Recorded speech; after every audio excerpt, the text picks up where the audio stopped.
Ladies and gentlemen, welcome to another episode of the Wrestling is Cool podcast, the coolest wrestling podcast on the planet, the favorite podcast of every wrestling fan around the world. Sancho, how are you doing today? Are you still bummed out that Xavier Woods hasn't turned heel? That the New Day and the Final Testament isn't really this flourishing feud that you thought it was going to be? It's stupid. It's a lame feud. It's boring. No one cares. I wanted to start the podcast by just telling you were wrong. You're like, guaranteed 100% that Xavier Woods is going to turn heel. And what does he do? He dresses up like a Ninja Turtle, cosplaying as some Fortnite skin, and doesn't do anything. Doesn't do anything.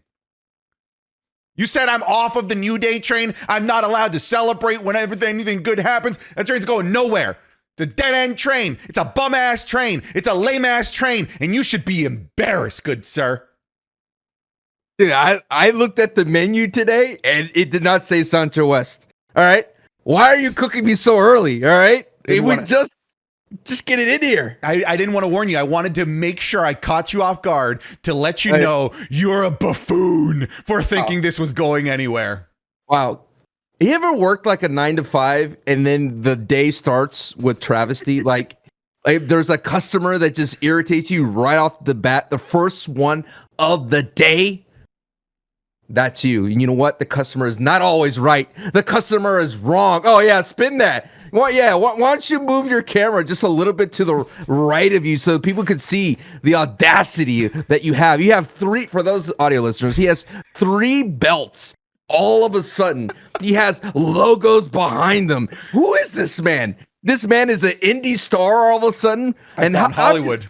I am so disgusted with you, sir. I thought you were the perfect saint when you come out there. Disgusted with your recent heel turn. How dare you? How much did AJ Francis pay you, huh? He doesn't need to pay me. Sell out for clout. Yeah? That's all I'm here for, baby. I'm here for the clout. The chair shot heard around the world. You want to see the chair? Sure, show me the chair. Here's the chair, all right? Wow. Signed by my good buddy, AJ Francis, as well, all right? You see that guy, that bum-ass Tyler Turva took that chair shot to the back? Have you ever heard of him? No, you haven't. Now you have because of me. Millions and millions and millions of people have seen me hit that boy. Look at your boy now, Mama Turva. Wow. Look what I did to your young boy, Tyler Turva. It's going to be Santi line rules. Hit him in the back. He didn't see it coming. He thinks I got paid. Nah. It's because of clout, something he couldn't offer. He thought he could shake my hand. He thought that we could be best friends. Nah. This is an economy of eyeballs, Tyler. And you couldn't bring me eyeballs. AJ Francis could bring me eyeballs, and I brought you eyeballs. I made you famous. Millions around the world heard that chair shot. I destroyed your back, but at least people know the name Tyler Turva now. You hear Destiny's Wrestling is upset with you? I heard, but if you see the statements, if you go back, look, Destiny Wrestling is accusing me of getting involved in the match and getting physical. If you go back and roll the footage, AJ Francis accidentally bumps into me, which, in fairness, he's a big guy. I was disoriented. I didn't know what was going on. I thought I got assaulted. And when I opened my eyes, there's Tyler Turva, like, painfully grabbing my hand, shaking it, like, this guy's trying to break my wrist. Yeah. So out of self-defense, I attacked Tyler Turva. He made contact with me first. Okay. Ladies and gentlemen, welcome to the Wrestling is Cool podcast. Podcast that you can upset at you. I thought people could trust you. You were the man of the indie scene. You were one of us. Now all of a sudden you're... What's next? TNA? Who's next? Who's your next Charshad? Who's next on your list? Everyone. Anyone can come get some. All right? The list is full of people who I'm going to hit in the back with a chair. You're on that list. You just don't know when it's happening. You're on that list. Do you want me to list out the reasons? All right. You're a liar. You're a buffoon. You are delusional. All right. You think that the New Day in Final Testament is going to go anywhere. You want to know the main reason? You put fingerling potatoes on your pizza. You put ricotta cheese on your pizza. You probably you probably put like what was like that cream cheese in your smoothies. You're disgusting. Yeah. All right. Yeah. You don't deserve to have a healthy back. I'm going to destroy that back, Ayo, with a chair. Yeah. Yeah. Sancho does that. Yeah. Ladies and gentlemen, welcome to the Wrestling School Podcast, coolest wrestling podcast on the planet. You could be listening to this episode, this chicanery of an episode already, 3 days early. You like that word, chicanery? Learn that from Better Call Saul. It's a good word. It's a good word on Scrabble. I don't know how many points it is, but did you know yeet has been added to the Scrabble word? I heard. To WWE? Yeah. Anyway, it's not as good as chicanery. Try away to steal my thunder. Dude, you cannot pull that word on a date. You're playing Scrabble with a girl, and you put down yeet. Okay, but what's more pretentious or dumb or worse to pull on a date? Yeet or chicanery? They're both bad. You gotta read the date. You gotta read the date. You gotta read the date because sometimes you put one of those naughty words on there, and you're like, does that count? And they're like, no, it doesn't count. You're like, all right.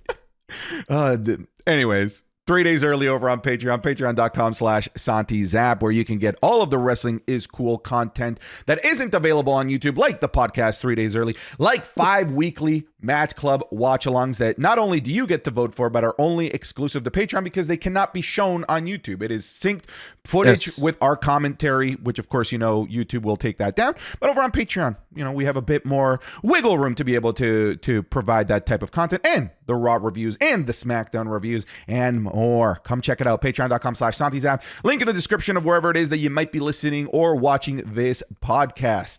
Sancho, we have a couple of housekeeping things. You want to go over them?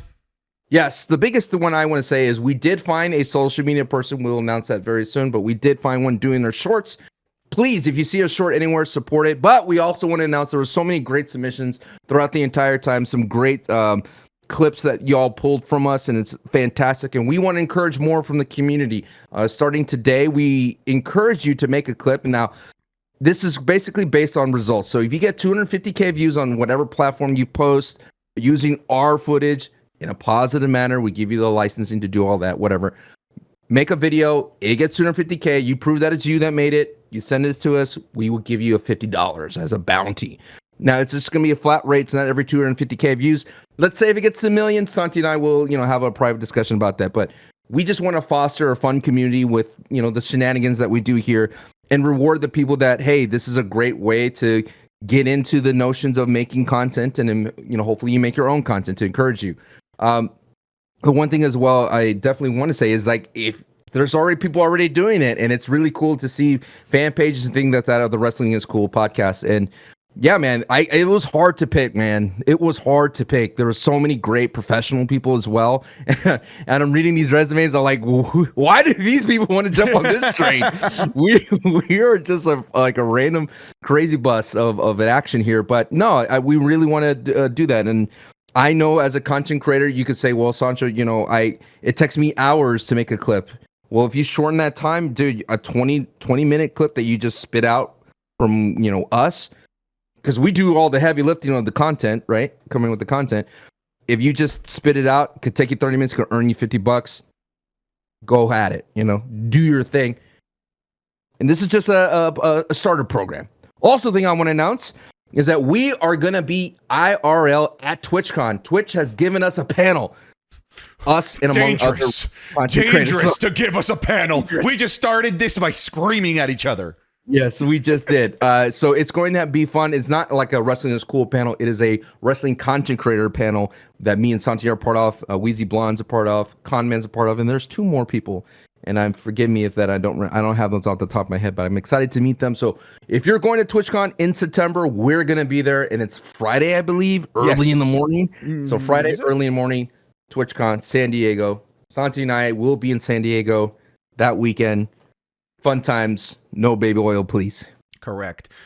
Yeah, come if you're in the San Diego area, you can get a 1-day pass if you just want to see the panel, or if you're already planning on going to TwitchCon, you can enjoy all of the festivities that TwitchCon has to offer. And be sure when you do buy your ticket, there's a section that says why you're buying it and who you're going to go see. Make sure you click one of us. Yes. That way Twitch will go like, oh, they will give us a bigger venue next year. Yeah. But we definitely want to grow this out. We want to plan this out. A lot of people were asking, are we going to ever do a tour? I don't know, but this is a good starting feeler. get it out there. You know what I mean? Get it out there.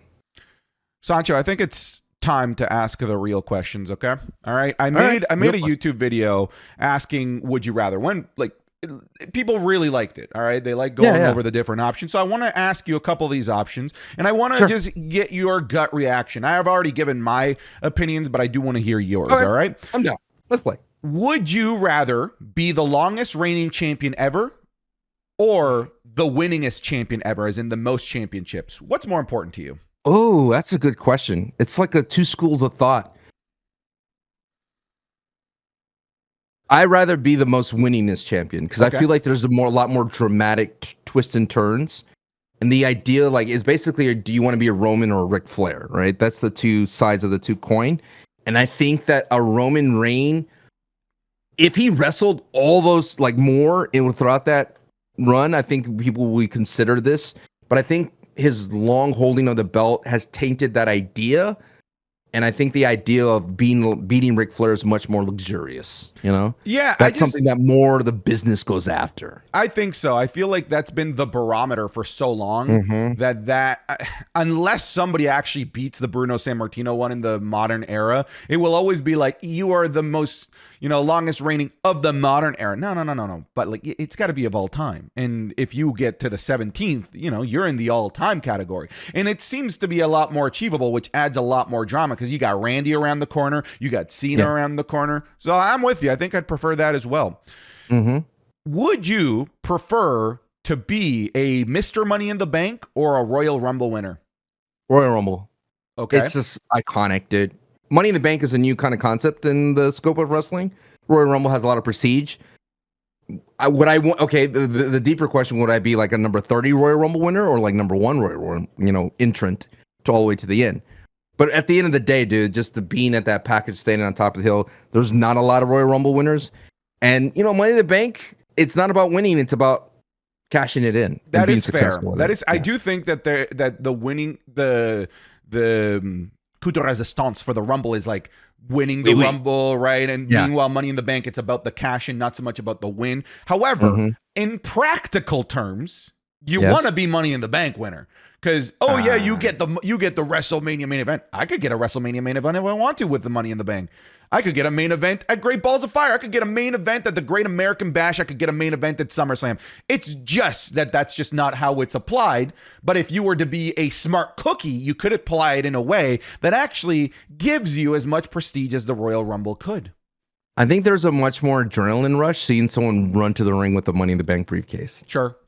You know what I mean? That feeling like, go. You're just like, booking it. That is entirely fair. Would you prefer to be given a comedy gimmick or a supernatural gimmick?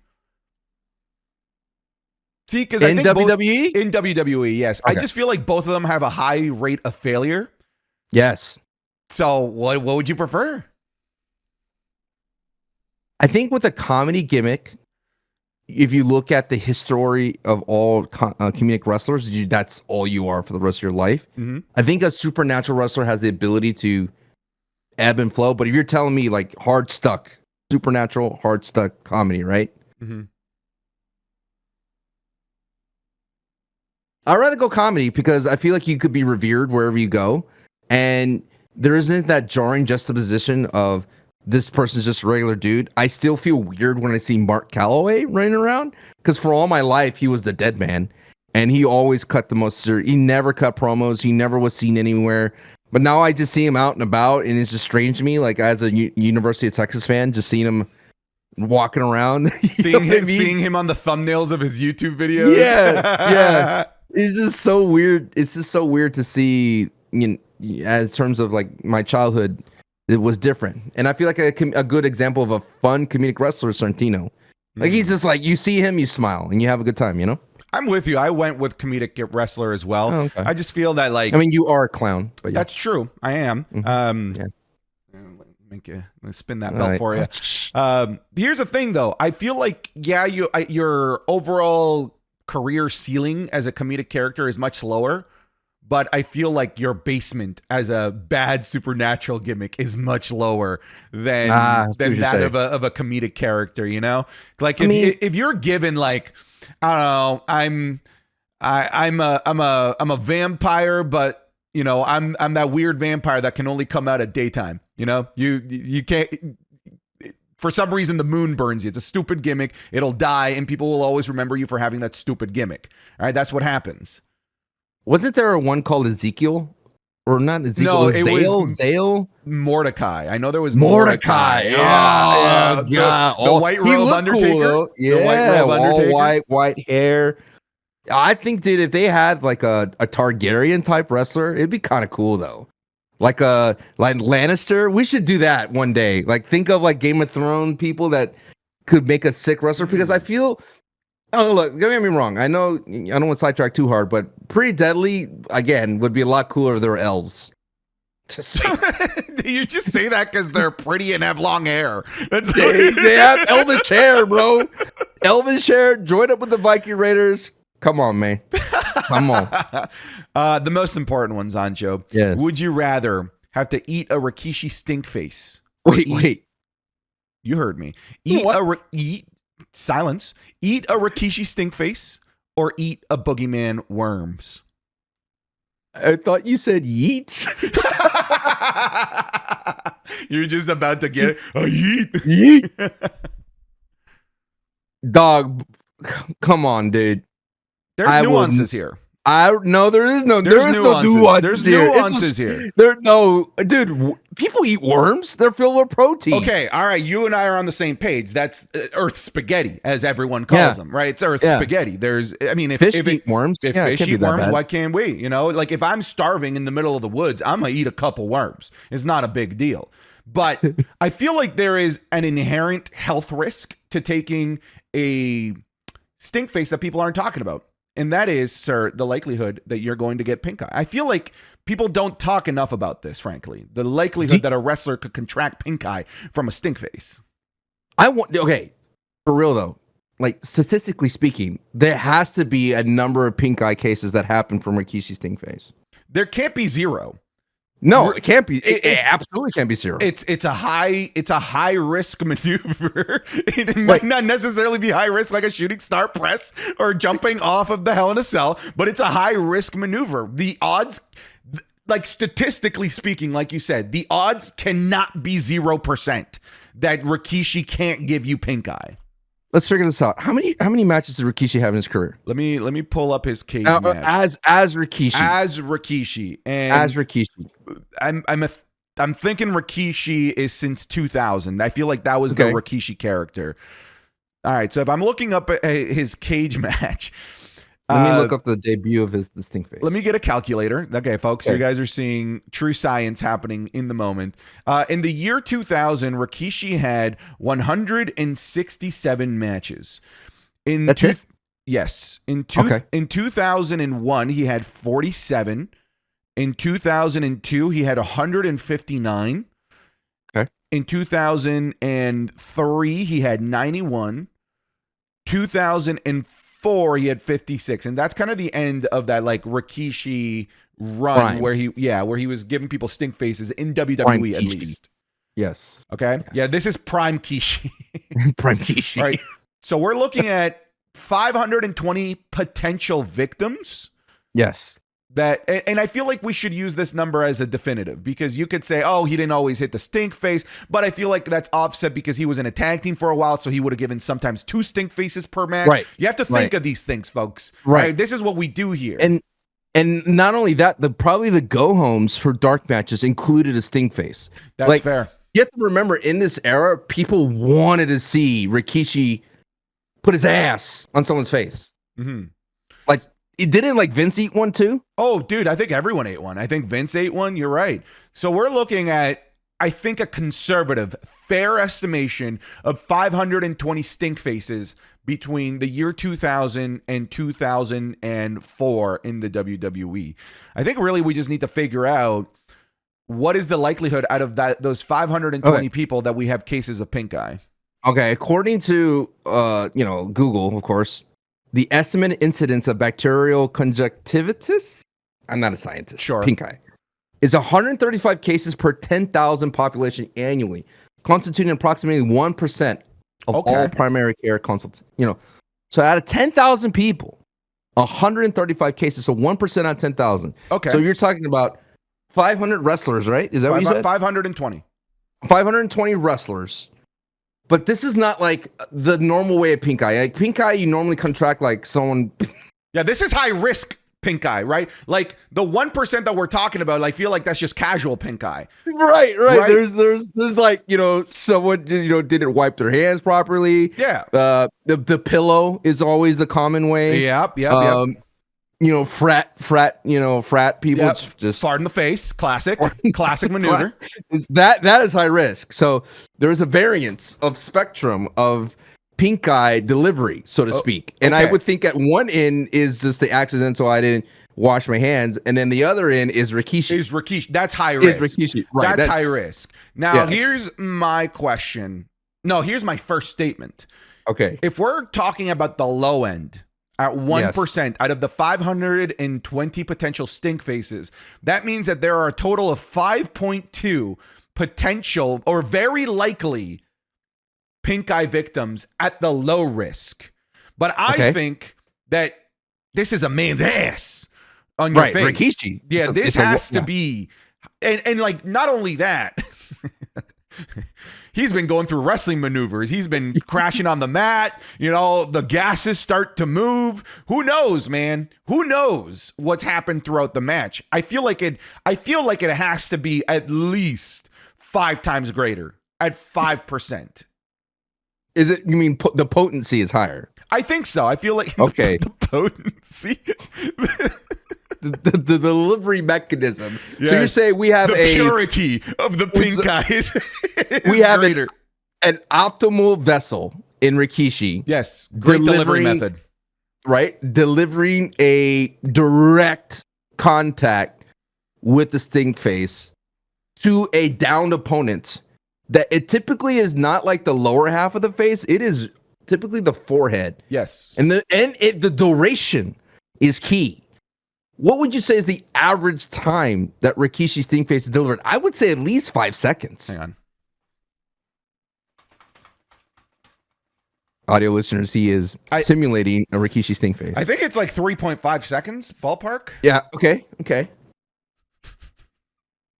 So 520 times the stink face has been delivered. Correct. Times, let's just say 3 seconds. Make it easier. Okay. So that is the time of 1,500. Is my math We right? have 1,820 seconds worth of optimal a full stink face. Right. Now, if we were to do okay. So that means now we're changing the equation here. Now we're going right. How much of Rikishi's stink face had likely pink eye? So out of let's use the low ball number of 1% again. At 1,820 seconds worth of Rikishi's stink face at 1%, that is a total of 18 seconds worth of pure pink eye. So who is the unlucky few that have eaten 18 seconds of pure pink eye from Rikishi? Again, likelihood is very high that these 18 seconds, certain pink eye. Well, when I'm looking here, according to the Disease Outbreak Control Division, it can take 12 hours to 12 days to develop an exposure to the infection. Interesting. So even though you would never know who, like, you could take a pink stink face at 7 p.m. 7 a.m. comes around. You may think it could be from the hotel. You may think it could be from. It would never go back. We'll never know what was patient zero. Right. It's like the perfect crime because he doesn't have to be around. It could take 12 hours to 12 days. It's like stabbing somebody with an icicle, is what you're saying. Yes. It melts. It's gone. You don't know. The evidence is gone. So really, what we're saying is that Rikishi's pink eye victims are incalculable. There is. I think at the end of the day, it could be infinite. It's the perfect crime, dude. And we can't even start to think about the spread after the pink eye has. You're right, dude. It could literally be Rikishi's stink face could start an entire epidemic of pink eye. All it actually technically takes is one person to contract pink eye from the Right. stink face. But now we're Right. talking about 18 seconds across the board of like pure pink eye. And then, you know, a lot of handshakings, dabbing, walking Oh my God, around. a wrestler is constantly, Right, you know, right. you know, One of dabbing these, people right. up, beating other people up. Like, man, Right. this is God. dangerous, man. This is. I thought it was going to be like a small number. I'm like, oh, like probably 50 man. out of the 500. Could be a whole country. Could be. Could be. Dude, this So is. I'd rather eat Boogeyman's worms. To answer your question. How long did we talk about this? I don't know. Wait, hold on. People are getting mad about timestamps. God forbid you can't just put on a podcast and just relax and sit back. You need to know every single segment we talk about. 20. That was at least 8 minutes. Oh boy. Well, folks, that's what wrestling is cool is all about. We're here to. And all respect to Rikishi. All respect. Yeah. This isn't. You know, a hit attack piece on on Rikishi. No, This no. is purely an analytical, scientific conversation about the dangers of pink eye. Yes, That's all it is. exactly. It's a message to the people. Like, please wash your hands and wash your sheets And eat the worms instead. All right, Eat the worms instead.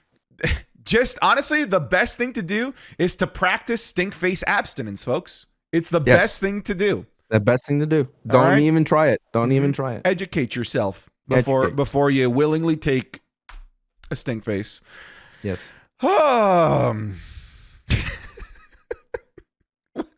Let's talk. Should we talk wrestling? Should we Let's talk? I mean, we were talking wrestling. I mean, That's true. Yeah. I mean, that is about as wrestling as it gets. What do we want to talk about the start of this? I want to talk about Pat McAfee. Let's do that. Pat McAfee leaving. Man, I'm so bummed. I'm so bummed that I'm angry with him.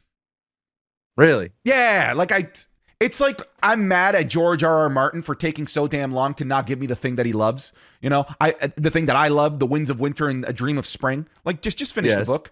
I know that you're counting down the clock, all right? And you're just like, sorry, I died, didn't finish the books. Now I'm gonna go down with this unfinished legacy that you're all gonna wonder about. I know that's your plan, George R.R. Martin.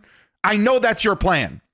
What if, like, at the 9th hour or the 11th hour, he just puts it in ChatGPT and goes, mimic my writing style and write the end to this, and just goes like, yeah, and then we just eat it all up. It might provide something good. At least it'd be something. Right. But yeah, the reason I'm mad at Pat McAfee is because I've been loving his run recently. Not only because he's so entertaining, the Patastrator, his commentary, his little what I call SpongeBob jokes, which are clear, like, adult innuendos that adults would understand, but the kids wouldn't. Like, I'm yeeting all over myself. Like, adults get that, but the kids are like, he wants to yeet. Yeah. I'm gonna miss that. I'm more than anything, Sancho. I'm gonna miss how enjoyable Michael Cole is with Pat McAfee. Just no one can get that energy out of Michael Cole like Pat McAfee can. You can tell that these guys truly like each other. Not only do they work well together, but there's a buddy cop dynamic there that just can't be replicated no matter how much you try, unless you're actually there with an actual buddy of yours. So yeah, man, he's gonna be missed, and I hate that he's leaving for something else. I hate that he's going to college football. I mean, it feels like we should have known. I mean, we all know that Pat McAfee's a short-term rental. I mean, he does have obligations, and I think it's interesting to know, like, there's definitely a hard camp between I like Pat McAfee and I hate Pat McAfee. And I think, like, the people that dislike Pat McAfee could be more traditionalists. Like, they could be like the ones I like: Jesse Ventura, Gorilla Monsoon, Bobby the Brain Heenan. Like, those are like traditional heel commentators. But I think Pat McAfee is just your everyday man. And he injects that energy to wrestling and lets people know, like, hey, this is at the end of the day still a fun product to be a part of. It's not necessarily, you don't have to be a Jesse Ventura or a Jerry Lawler where you're just like leaning so hard into the heels. Even sometimes Corey Graves and Bad News Wade Barrett, they lean really hard into being a heel, and you're just like, there's two heels working here. But I like Pat. I love Pat. I could feel sometimes how when Pat does his things, he's gonna be like, "Hey, man, if I miss 80% of the time, I'm still shooting again. I don't care." That's the beauty of Pat McAfee. And his zingers, sometimes they'll catch up to you. One will hit out of nowhere. And that's the best part about Pat. But I wish they should have written him off, man. Don't make it so transparent that he's leaving.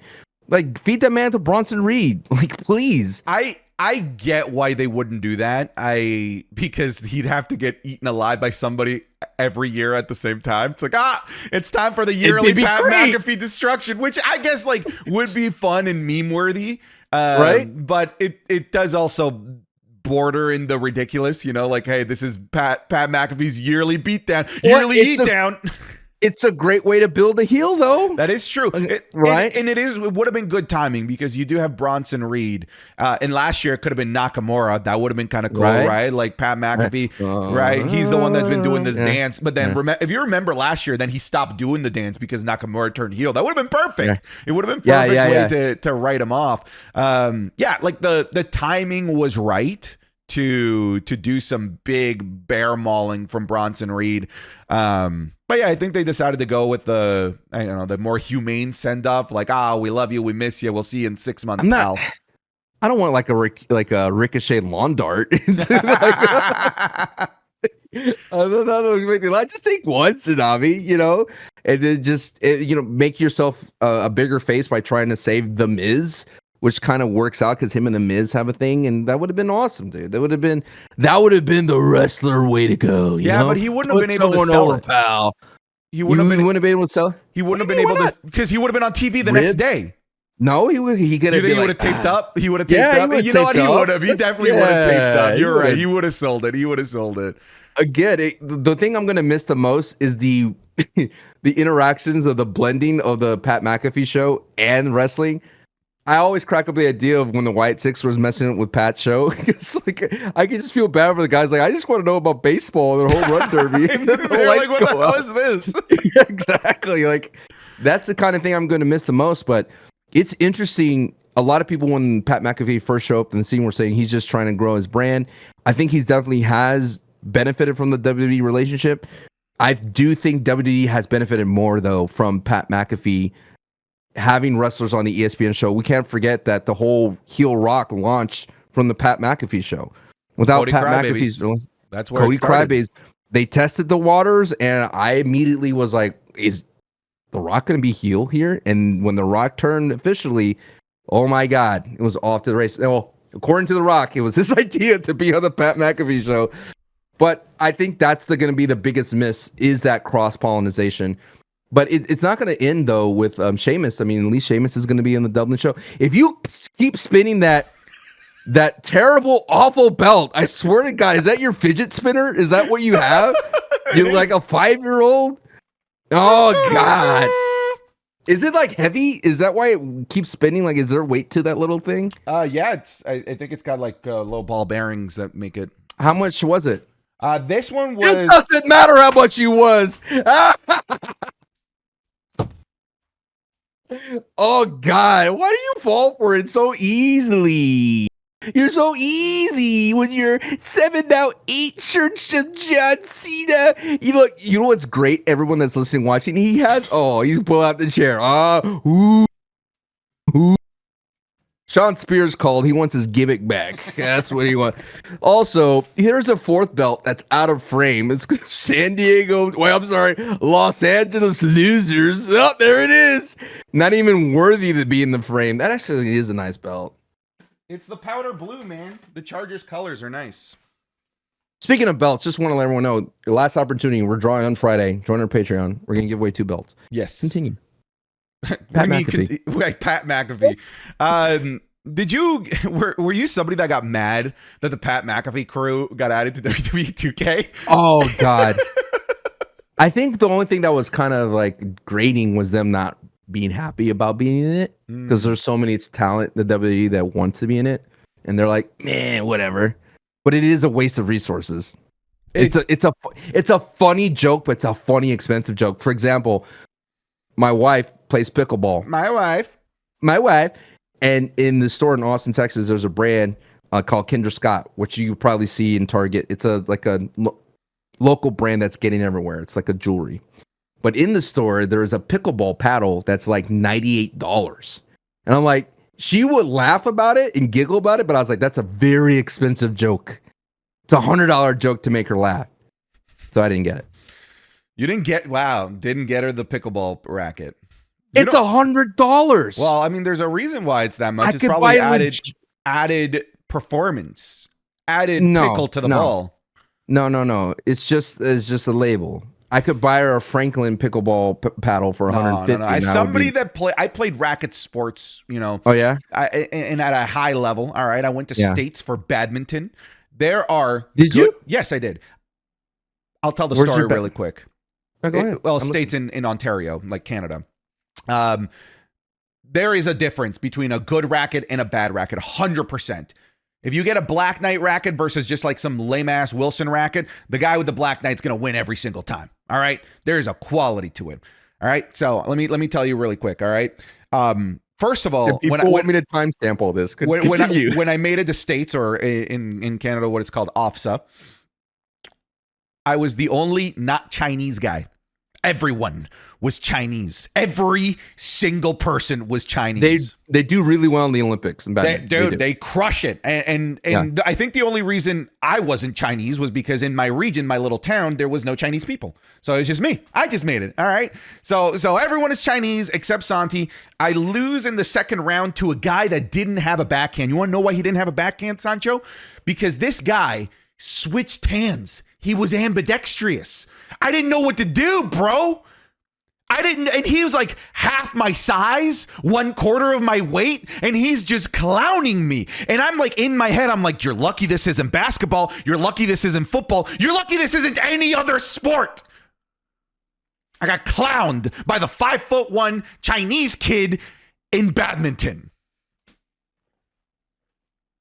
Wrestling video games, though. Did you try to switch hands though to keep up with him? No, dude, you can't do that. Like, unless you're actually ambidextrous. Clearly you can. He can. He's ambidextrous. It's not fair. Just accept that you sucked. All right? The badminton Canadian committee should have disqualified that kid. All right. You were like the Mighty Ducks out there with your ragtag uniform, your ragtag headband. No, dude, I wasn't ragtag. I had like wristbands. I had the headband. I had the proper court shoes. I was Team Iceland. That kid was the Mighty Ducks that destroyed me. You know, like the meme of the guy from Turkey in the Olympics that had like no equipment and just class. That was him. That was him.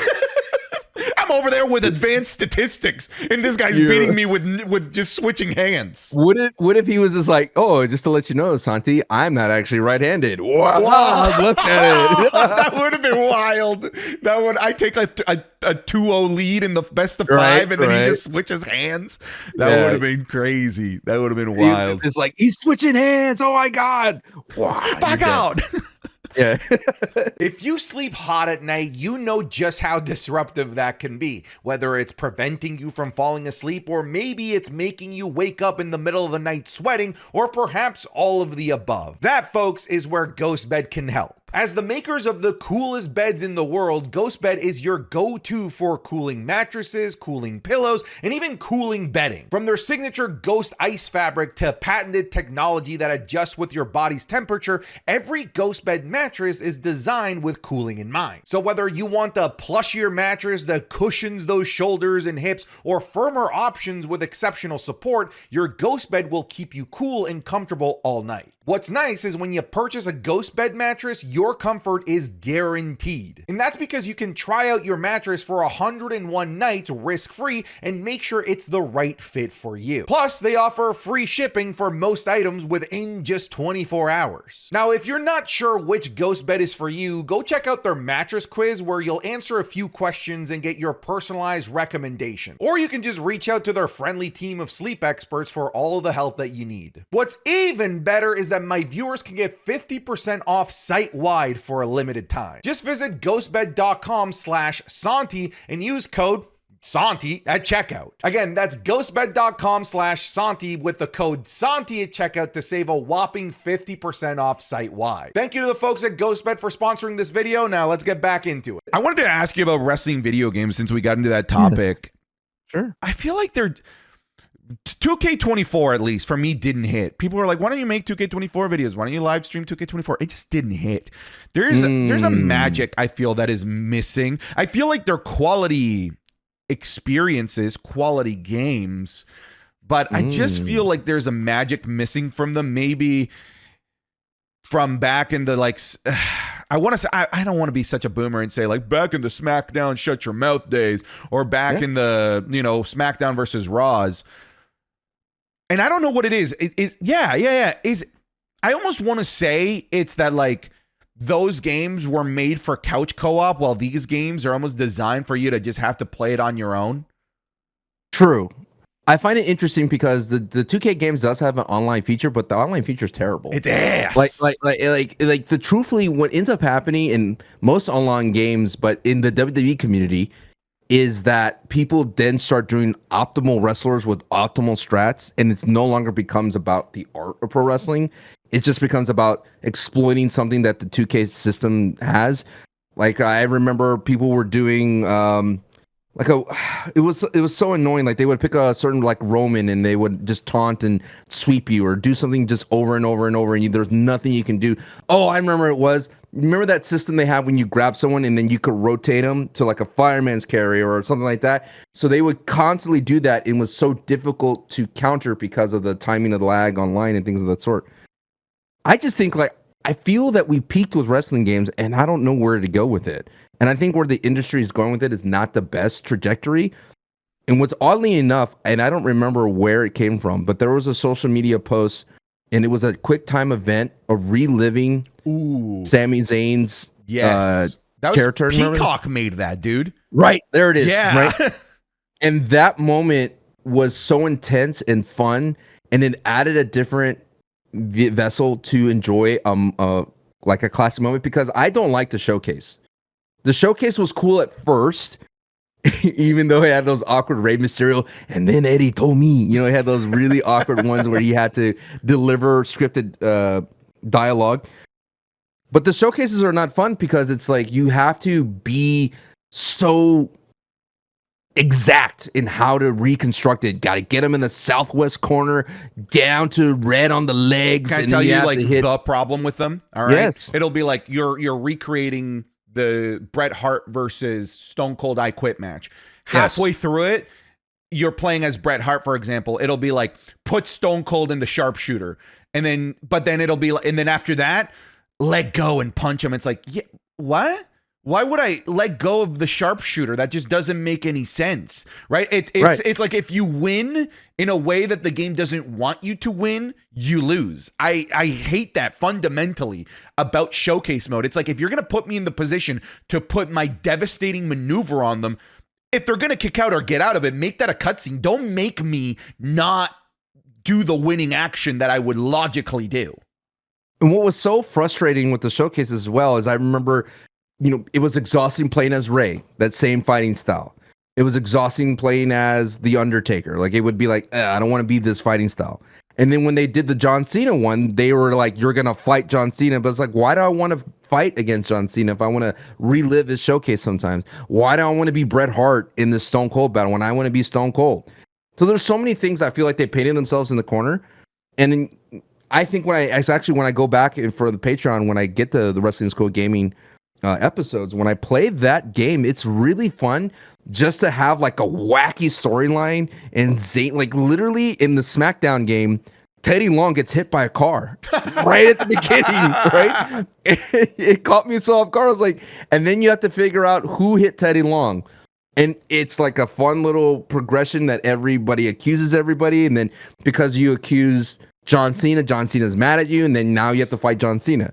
Like those are the kind of things I feel like we've lost in. And I know that there is, road to whatever, and they have that kind of stuff. But I feel like the more it leans into the wackiness of wrestling, that's going to be fun. And at the same time, it goes into that Peacock type of thing that they did. I don't know, man. It feels like 2K, the issue with sports entertainment and sports games is they lean too far into the realism of the thing, like better graphics and all those kind of things, when it should be about gameplay and about those kind of fun experiences that I was mentioning.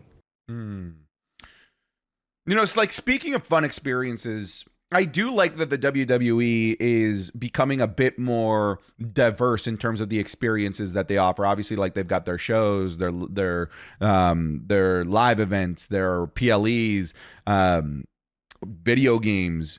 But I was following what they were doing at Fanatics Fest, and I know that there are some stories of it being a nightmare with systems going down, Cody not being able to stick around to take the photos for the people that paid for it. They all got refunds and whatnot. But what do you feel about the WWE heel Cody expanding their offering to fans beyond just the product that they see on weekly television? Like this Fanatics Fest having all of these panels, having these meet and greets, almost felt like a piece of Wrestling Comic-Con within a bigger event, because this wasn't just about wrestling, but the wrestling aspect is what was hitting my newsfeed the most. Oh, for sure. I think I read that a lot of people were saying that the wrestlers had the biggest crowds, they have the biggest energy, and all those the social media presence, like you talked about. I feel that WWE should explore a traditional Comic-Con setting, like a WWE con. I know that's basically WrestleMania in a nutshell. That's where everyone goes, the Mecca trip to, if you're a wrestling fan. But I feel that the WWE used to have these kinds of things, and I think they expanded too far, and then everything got shuttered down, like the WWF restaurant in New York in Times Square. It'd be cool if there was a chain of restaurants that we could experience wrestling, and I think that's what makes wrestling as cool, and your stuff and all the other TikTokers and reaction channels, because we try to provide that home feeling or that similar vibe for all wrestling fans to congregate around. So that's why it'd be cool if like Buffalo Wild Wings had WWE or things like that, or a Monday Night Raw. I know there's some local places like there's like a Houston group where they have a fan meetup and they take over like a wings place for like major big four PLEs. So I think it's cool. I think it puts a lot of pressure on the wrestlers though. I mean, they already work a grueling schedule. I mean, LA Knight literally had to fly to New York and then fly all the way back down to make his appearance on SmackDown. And it's not easy, man. Yeah, I mean, definitely the wrestlers are already about as spread thin, I think, as you could possibly get them to be. So that is obviously a factor, but I'm just like realizing that wrestling fans right now are just hungry for more wrestling wherever it is that they can get. And I do think it's the reason why right now content creators in our podcast is starting to get this big traction amongst wrestling fans, because they just want more, and they don't want news and dirt sheets. They want more of the wrestling experience outside of the traditional norms. We provide that wrestling experience, not in that we're wrestlers, but we provide fan discourse, right? We're not analytical. We're not, giving match ratings. We're not leaking dirt sheets. We are in the same position that people are when they're watching Monday Night Raw, and that enhances their overall experience of watching Monday Night Raw, of experiencing, Pat McAfee saying goodbye, because now they can come here and see what, an average fan would say about that. That adds to the experience. I feel like people would go crazy if there was a wrestling theme park. Again, not dirt sheets, none of this stuff that's like super serious about the business, but things that enhances the experience of a wrestling fan and helps justify a wrestling fan in general by going to like Universal Studios and all of a sudden there's a WWE world or something like that. I think that we are on Rikishi Stinkface Simulator. I think that just the fever right now for professional wrestling in WWE is so hot that people are looking for more of these additive experiences beyond Monday Night Raw and Friday Night SmackDown, and that's why something like Fanatics Fest was such a huge success, because it was additive to the fan experience, not this marquee, I want to know if this person re-signed, what's the heat backstage. Have you noticed that's, to me at least in my feeds, that's starting to disappear? I'm not seeing anywhere near as much of dirt sheets and business politics in my direct eyesight of my social feeds. I'm seeing fan-driven engagement so much more. I think what's replaced that, because back in the day, you would need that content to get a viewing, to get an audience. Now it's just, you could just have memes. Memes are king, my friend. rather than posting like what you heard on the dirt sheets that maybe people may or may not care about, like you mentioned, if you post a funny meme and it pops off, that's awesome for you. I'm seeing more meme accounts more than anything. I mean, my first meme account that I started watching was like Botchamania. Like that was my introduction to the world of like, hey, wrestling is it at the expense of a botch can be fun and creative. But then you like, dude, the Bloodline is a meme machine. There is something about every single member of the Bloodline that is so serious, but it's unintentionally memey. Everything they do, like that moment where Roman puts on the necklace and he had this face, and it reminded me, what's the face of like someone putting on like lotion on their face or something? There's just so many different things, and it's like, dog, it's so unintentionally funny, and I think that's the biggest key. I feel that the wrestling fans are more about celebrating the fun of it. Of course, every place has those under seedlings of the weirdness and things of that sort. But I think the issue, though, you have to be careful just to play the advocate. You cannot, WWE cannot spend everything that they have now. Like, you don't want them to blow up and have a Universal. What you want to do is like kind of tease it a little bit, test the waters. Like, imagine at the Universal Horror Nights they had the Wyatt Six maze. Did it be perfect for them? And that would be fun and exciting. Like, I would go to Universal Studios in Hollywood. I would make a trip to go part of that maze. Recently they had the Last of Us maze for gamers, and that kind of like, a little tickle the fancy a little bit there. So I feel that no. Not that type of tickling? No. So I think that is where the WWE should go. And I think the more that, like I mentioned, instead of doing like an actual brick and mortar store for a restaurant, they could kind of leech themselves onto these things like the Fanatics Fest, like a Universal Maze. That is the option that's definitely on the table, because Santi, I don't think this train is slowing down. I mean, we like to talk about trains here. This train is not stopping, because January it is chugging along. Chugga. Wait. How do you make train sounds? You know? I say chugga. I think it's a chug sound, not a dugga. Maybe it's a regional thing. It might be. Like how in North America dogs bark woof, and in Latin America they're wow.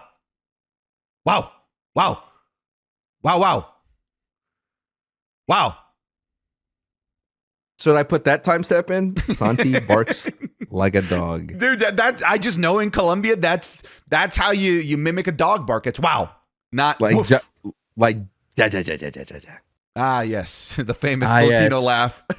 Yes. Do you want to know I have powers? Yeah.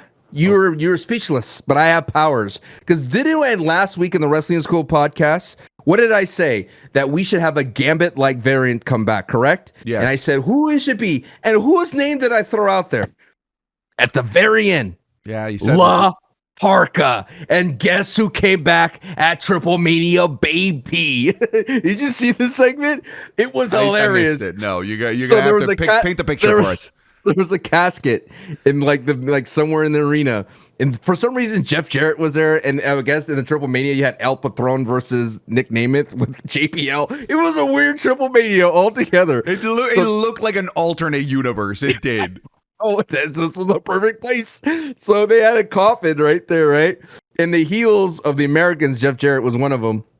He opened it up, and the Thriller song started hitting, and it was La Parka inside the casket, and his eyes opened, and then all of a sudden, before he rose up, they closed it, and the music stopped, and that was all we saw. That's all we saw of La Parka? That was his cameo. So I just want to let it be known that I have the powers, and I will have the powers of getting the Final Testament with Xavier Woods over, because you're sitting there, and I saw you. I told you, Santi, that you were banned, not allowed for putting the clips on your feed. And guess what? You post on Instagram. And did you know that it has one of the most highest views on your Instagram page from Monday Night Raw? And I've heard that you said, "Ooh, I actually like this. This is getting interesting," after seeing Odyssey Jones hitting that big finisher. Yeah, you're getting interested. You like the backstage segments. You're enjoying Xavier Woods not getting hog-tied. The little details Triple H is cooking. The baby steps are there. And how dare you, sir? How dare you not acknowledge the veteranship of Xavier Woods and Kofi Kingston when they said they have, remember we called it out, that they had that little conversation that was off to the side, and Kofi's like, "Hey man, Xavier, let me talk to you for a bit." And Xavier says, "Hey, I feel like you're replacing Big E." He's like, "I'm not doing that. That's not who I am." You're not telling me that kind of got a little bit going? That little got a little ticklage going for you? Nothing from me. Nothing from you. I'm not allowed. I'm not allowed to have anything. I was already excommunicado. Shut up. I've been shadow banned. You've been Amish shunned. And don't forget that the great thing about what I noticed as well is Karrion Kross had a fantastic segment digitally. I wonder if we should do a study of where those digital promos go, because I feel like not everybody watches those social media posts. Because there's a fantastic one with Karrion Kross and Scarlett, and Karrion Kross is like, "I'm so mad at Xavier. I want to take a van and drive it into his house. I know where he lives."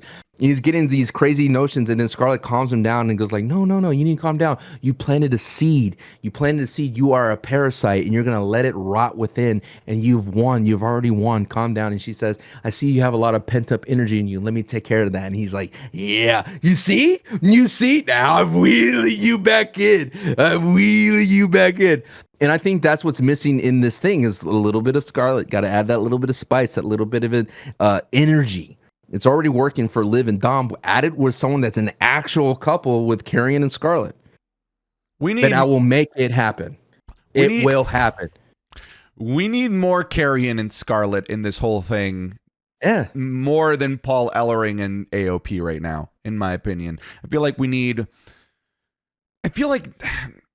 just let this, well, if I have my way, let this die. This feud sucks. It's stupid. No. It's been going on for 7 months. What? It sucks. It's terrible. But if I were to fix it, it is Scarlett. Scarlett can fix everything. Objectively speaking, you think it sucks? Yes. Okay. In the ranking of the things, you think Karrion Kross, Xavier Woods is worse than Pretty Deadly Musical? Oh my, are you kidding me? I love the Pretty Deadly Musical. Oh, shut your mouth. No, look, I'm going to tell you right now, hot take. Out of all of the storylines going on across Raw and SmackDown, this is the worst one because it's the worst one because it gets a ton of time on TV and it never moves the needle. The biggest thing was the involvement of somebody that wasn't even part of this in Odyssey Jones. That to me was the only moment where I was like, ooh, aside from that, this thing has sucked. It takes the life out of the show every single time that it's on.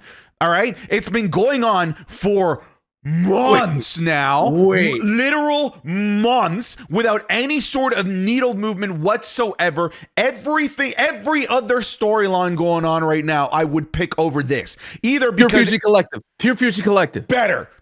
All right. Either because it's actually better or because it doesn't overstay its welcome. Like this storyline has. It's not overstaying its welcome. It's I'm sorry. Do you like when people just randomly stay at your house without delivering anything good for 7 months? Is that not overstaying your welcome?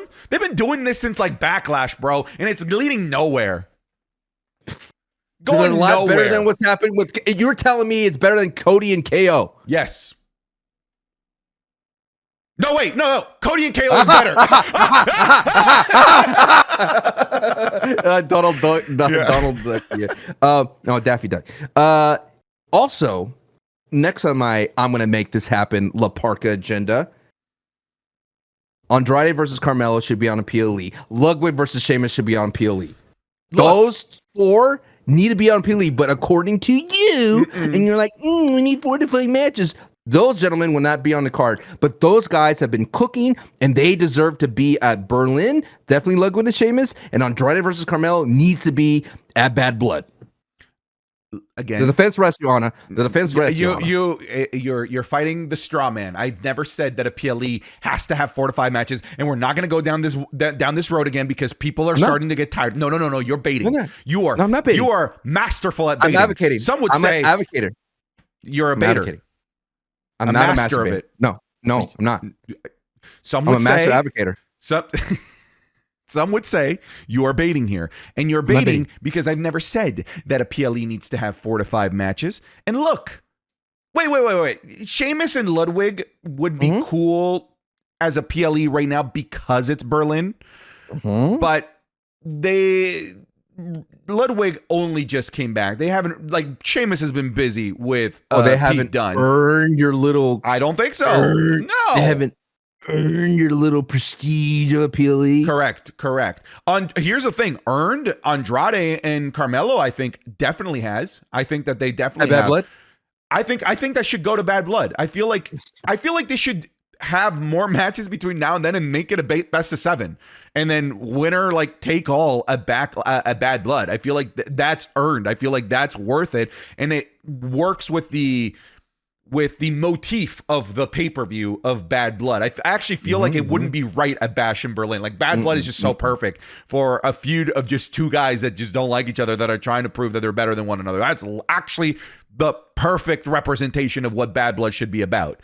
Thank you. That should definitely be on there if they continue to go down this path, because it's always just really, really good matches. Yes. I will continue to say Andrade needs someone. Zelina needs Zelina. Yeah. In a perfect world, it's Zelina. I'm just saying someone. Somebody tossed out the idea of Andrade and Carmelo becoming a tag team, which isn't like. What? Listen, look. It's not horrible. It's not the best. It's not ideal, because then you're taking two really big pieces, individual pieces from Friday Night SmackDown. So I don't like it. Do you just want to screw over LA Knight? Because that's what you're doing. No, listen, I'm just playing devil's advocate. I agree with you. I don't like it. But the reason why it would be interesting is because it would give Andrade a partner that is good on the mic, and it would give Carmelo like an opposing partner that he could have really, really awesome matches with in the tag team division, and then they could split up and continue this feud or whatever. I still don't like it. I still think that they should just be solos. Ludwig and Sheamus, they're not there yet as a feud, but Andrade and Carmelo is. So you're talking about a bar 2.0. That's what you want. I don't want it, because here's the thing: Sheamus and Cesaro, there was clearly just nothing for them as singles. There was no desire to ever want to use them as singles at that point anymore. So the tag team was a final kind of like, hey, let's see if we can find something for these guys, and they made it work. But I think that there is still just so much runway for both Andrade and, of course, absolutely Carmelo to make it on the main rosters as singles acts. I just think that Andrade needs something. See, what you do is you have Ludwig and Sheamus, right, at Berlin, and then Pete Dunne, which was a banger of a match. Hell of a match. Great match. You have him interfere again, and then it leads to Bad Blood, maybe a triple threat. Don't know. Look, I think just for the sake of the home country pop, at the very least, this should be on a pre-show.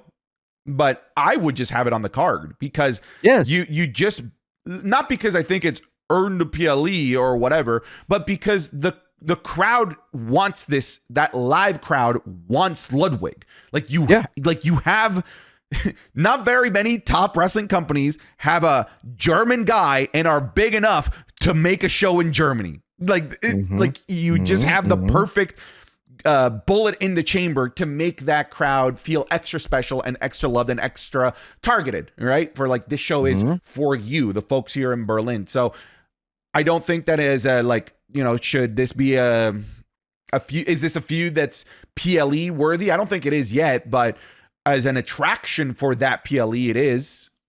I just had a crazy idea. Crazy. Hear me out. Okay. Hear me out. No. This is for you. This is like me putting Ludwig for the people of Berlin. This is for the people of Santi, the Santi slammers out there. Rusev makes a return at Bash of Berlin. Ooh, Rusev Putria, Rusev Machka.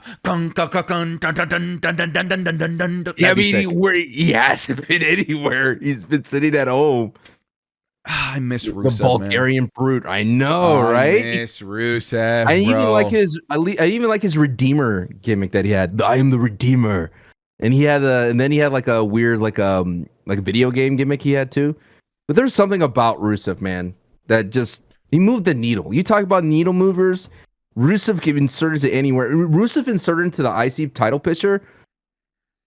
Now we've got something for Braun Breaker to go against. Because when they announced the tournament, I was like, I don't see who's the next person for Braun Breaker. You think that's gonna cook the Jey Uso? No, I don't want that. Here's the thing: the best person that they've built for this, unfortunately, he's also heel, is Bronson Reed. So dynamically, it just wouldn't work.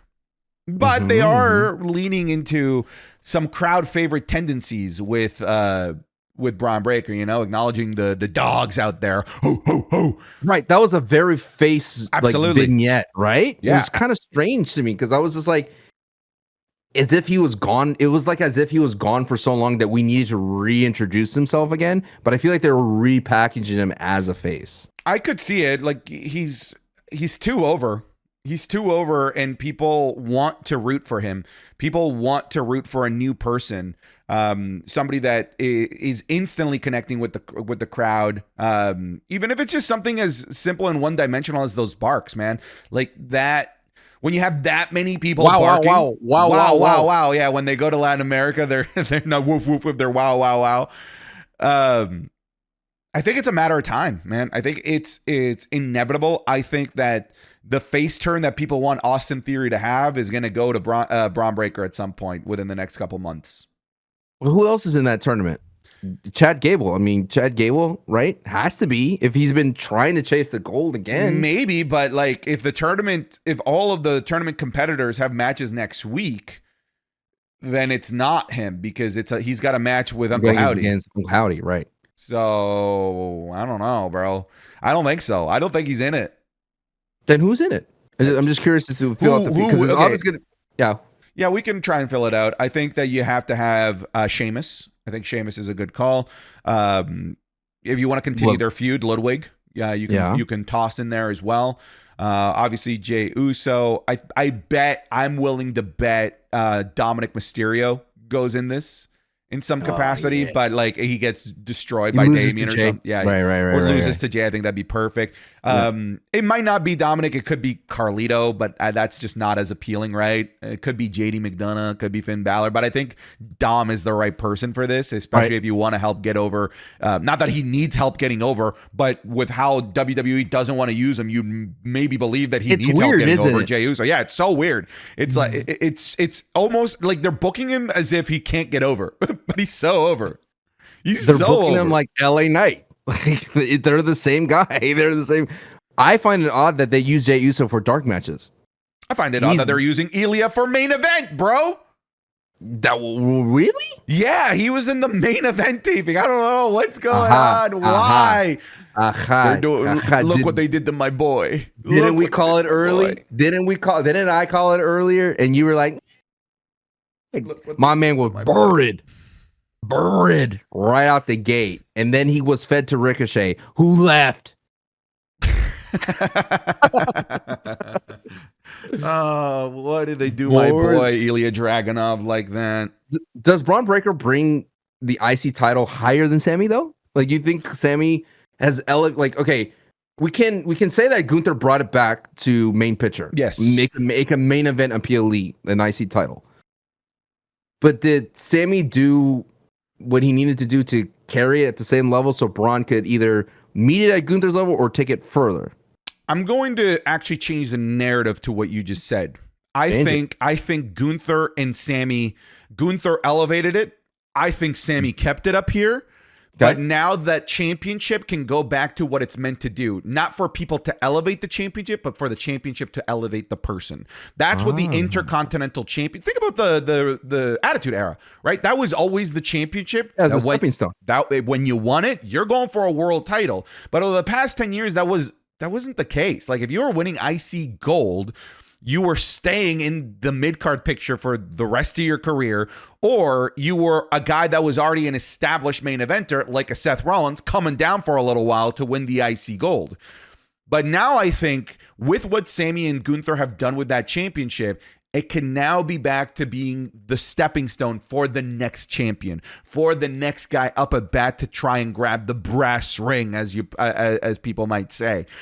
I don't think Braun needs to elevate the championship. Now I think we need to talk about the championship being used to elevate the talent, this being Braun Breaker. What do you think? All right, so Braun gets elevated to the world champ, not undisputed. I don't think you go undisputed. I think you go to world heavyweight. And so that means I think they set up a perfect path for Gunther versus Braun for the world heavyweight title. Which would be great. Remember, right? Because everyone wanted Braun versus Gunther for the IC title. Yes. For Braun's debut. And they thought that would be a way to catapult him. But I think if you debut Braun now as an established face, as an IC title holder, going through the gauntlet, gets to Gunther now, who's the mega, now is becoming a more heel, that's going to be a better matchup than doing it for the IC title with a fresh face Braun Breaker.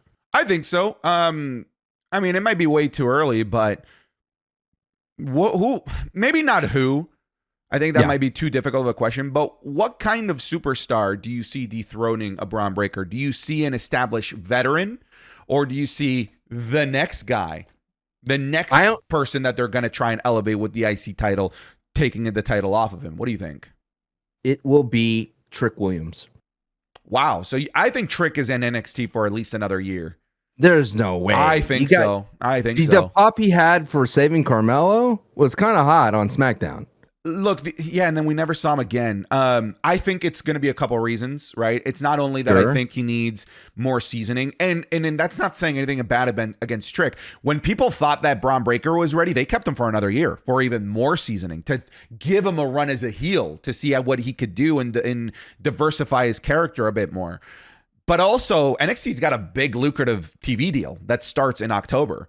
And it's a with big CM Punk, right? And they're bringing CM Punk and Randy Orton to like really roll out the red carpet for this new TV deal that puts them in like the regular TV airwaves, where NXT could potentially be doing over 1 million viewers and maybe finally be the third show for WWE that is always ahead of Dynamite. I think that that's what they're trying, at least, right? Doesn't it feel that way with CM Punk and Randy Orton, the new network? That's what I feel like. That's what going for. I feel like they're trying to fully and definitively be a 1 million+ viewer show and be ahead of Dynamite. That's what it feels like. Trick Williams is such a big part of that losing him 4 months or 5 months into this TV deal, I don't think makes sense. I think he's going to be a big cornerstone of this TV deal. This is why I think that I disagree with you on that, is because there's so much influx of talent in NXT that may come from AEW that they're going to have to get him out of there to be able to boost the AEW talent that's coming into NXT. Because if not, he's just going to be, you're going to have the All Egos, you're going to have the Ricky Starks, you're going to have possibly Penta, you're going to have maybe, who was the other guy? Ray Fenix? Ray, or, no, I was talking about the guy that had the ladder match with Cody. Sammy Guerrero. Like, you could have those talent come over, and they could definitely, or Joe Hendry from TNA, right? That talent will eventually, it would be, you can't have Trick Williams beat all those guys, because then it's like, oh, he's just being pushed over because he's a WWE guy. You got to move Trick out of there to make room for all those guys to go at it. And then Trick could build himself up on the main roster. You say that, but who was champion before Ethan Page, All Ego? It was Trick Williams. So, like, Trick Williams was used as a big stepping stone and a big instant introduction to the WWE fans that didn't know Ethan Page from AEW, to say, oh my god, if he's going right after Trick Williams and feuding with Trick Williams, this guy's a big deal. And the ones that knew Ethan Page, but there's a lot of people that don't. And having him instantly feuding with the face of NXT made Ethan Page immediately a guy that you had to pay attention to.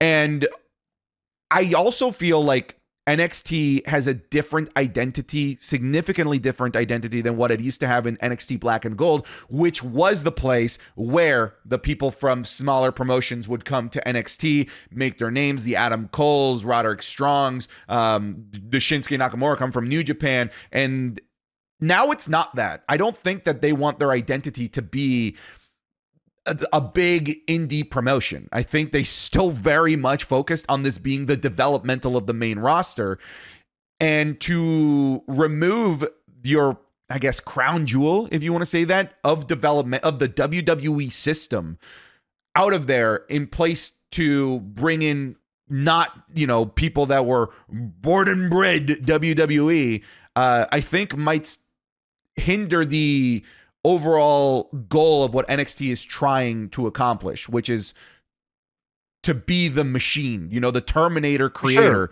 for the WWE, instead of relying on outside talent. But isn't that happening though now? No. With NXT? Because I mean, Joe Hendry, come on, dude. Joe Hendry came in and he's now all over the place. It's a weird I'm not saying it's a bad thing. Yeah, no, it's not a bad thing. It's just a weird time for NXT because of how much talent got raided by the main roster. A lot of those tried and true WWE guys, got scooped up to the main roster. But, you're kind of right. Like, especially when you look at the women over on NXT, all of the born and bred WWE talent are right now vying for the North American title.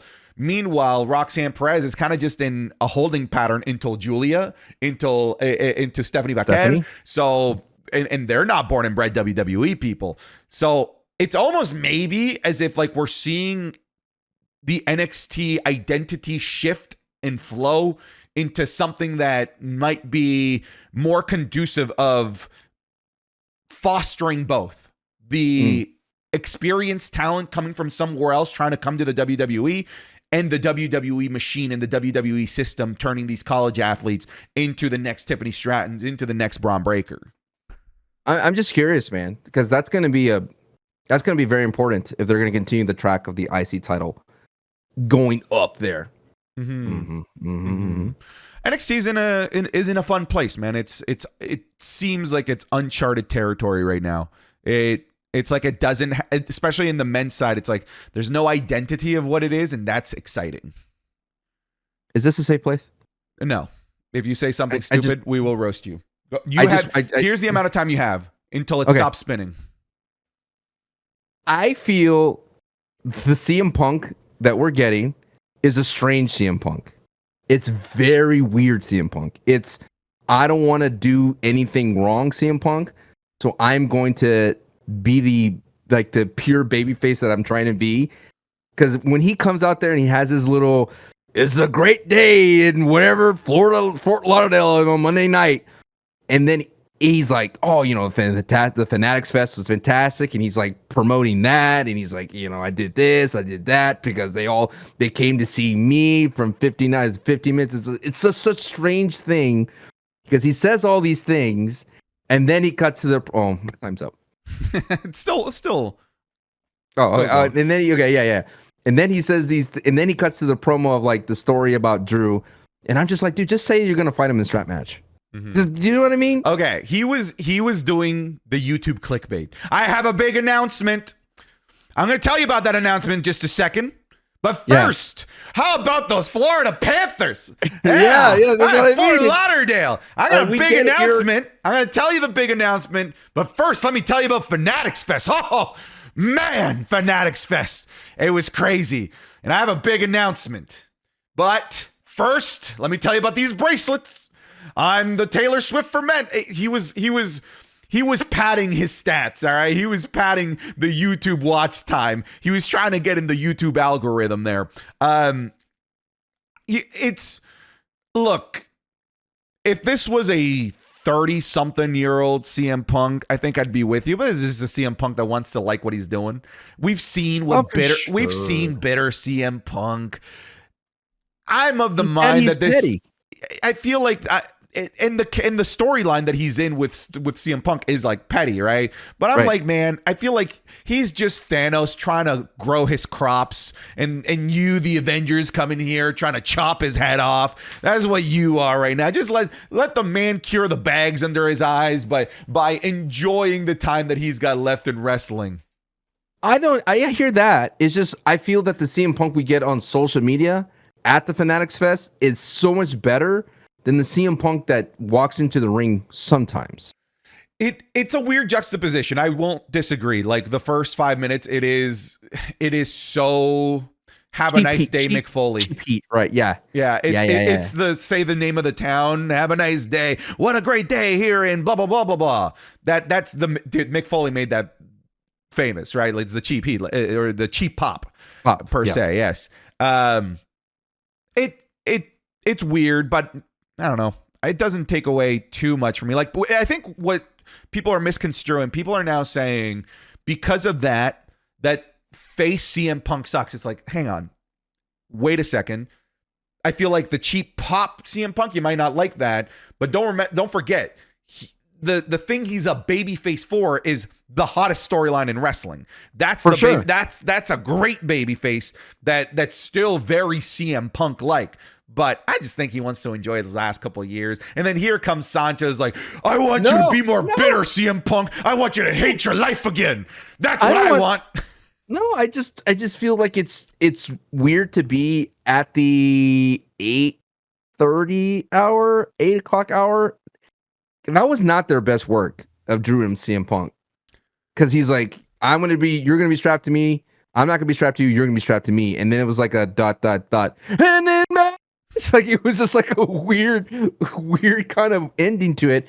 And I just think that the best CM Punk for me that works for me as someone that didn't see his first run, that's seen his AEW run, it's like the CM Punk that doesn't care if the crowd likes him or not. And he just does his thing, and that's what makes him cool. You know what I mean? Yeah. And maybe we will get that. I just feel like this storyline is very conducive of CM Punk being the good guy. Here it is. I don't need another Cody Rhodes on the WWE roster. Oh, they're not comparable. Come on. No, I'm talking about the pandering. I don't need Cody Rhodes does that already. I don't need a version of that on Monday Night Raw. I just need him to be CM Punk. I love it when he cuts great promos like I'm going to be in a bowl of his haggis in Glasgow. I love him saying I am the Taylor Swift for men. Like that stuff is gold. It is great, Jerry. But the stuff about him doing the typical babyface stuff is just doesn't do it for me. It's like when Seth Rollins goes, "Welcome to Monday Night Rollins." You know, it's the same thing. It's like, why do they make the baby faces have to do these hoop jumping to get those pops when they're already cool? Like them themselves are awesome.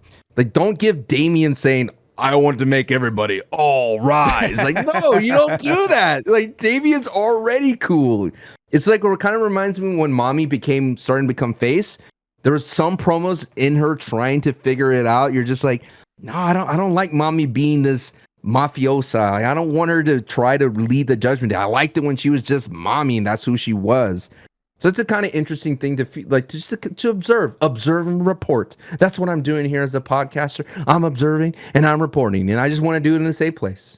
It's not a safe place. We go through this every week. Go ahead. Comments are not a safe place. No, I don't necessarily disagree with you. I just think that we disagree in that like how much it's taken away from the show from each other. To me, it doesn't really take in that much away where it's like a problem. And I think for you, it might be clouding the allure of the Punk that you like. I can't wait for him to go to another town and talk about hockey. That's great. Yeah, it is what he's going to do. To be fair, that it was the Stanley Cup champions. Bum-ass Florida Panthers beat Edmonton There's Oilers. no Panthers in Florida. Why could it be like the Florida? I know there's a college. Yeah, we got Florida Raptors Gators. in Toronto. We're seething with dinosaurs here. It's a dumbass argument. Don't even start going down this route. It's like a Jurassic Park over there. Yeah, isn't there one over there? And a bunch of pirates are just off the coast of Florida. You know, we're the Buccaneers. Yeah, we're gonna name our football team after that. I want to know the Panther population in Florida. Seattle is just covered in kraken tentacles. All right, like do you see immediately how dumb this is? You know what Los Angeles doesn't have? No Chargers because they suck. No electricity. The Rock comes out in the Los Angeles Chargers Stadium in SoFi, and he looks around and he smacks his forearm. And there's nothing. There's no goosebumps. So The Rock sits there smacking his arm, and he gets it. The most electrifying man in the world with no electricity from the Chargers. They're like a busted charger. Your phone's about to die. Oh my God, it's 1%. Let me put in this Los Angeles Charger. And there's nothing. Your phone explodes when you plug it in. Just self-destructs. It would be very on brand. It'd be very on. Your coach is stupid. Your coach and team sucks. You're gonna lose one of the best quarterbacks of the generation.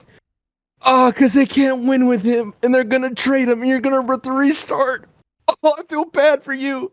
Pick up your dub belt now. Oh, look what's on the menu. Santi's team. The Los Angeles Chargers have been cooked. Time stamp that. This is why it's not a safe place. It's your fault. You should have said yes. Did you see, dude? Be careful with what you say, all right? Be careful with what you say because it's not just the Wrestling is Cool audience that is listening. Maybe Triple H has been scouring social medias and Twitter while the show is on. How much do you think he's actually looking at this? At what? I need recovery. Take it. Oh. There's news and reports and rumors that Triple H is a Twitter gremlin, that he scours Twitter for fan reaction and fan sentiment to whatever it is that just happened on TV.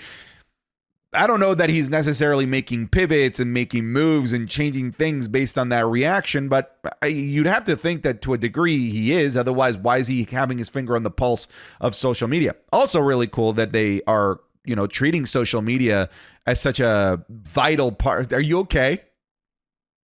Treating social media as such a vital part of their overall strategy, considering they used to be so allergic to social media in general, especially like in the 2010s. They were an iron curtain when it came.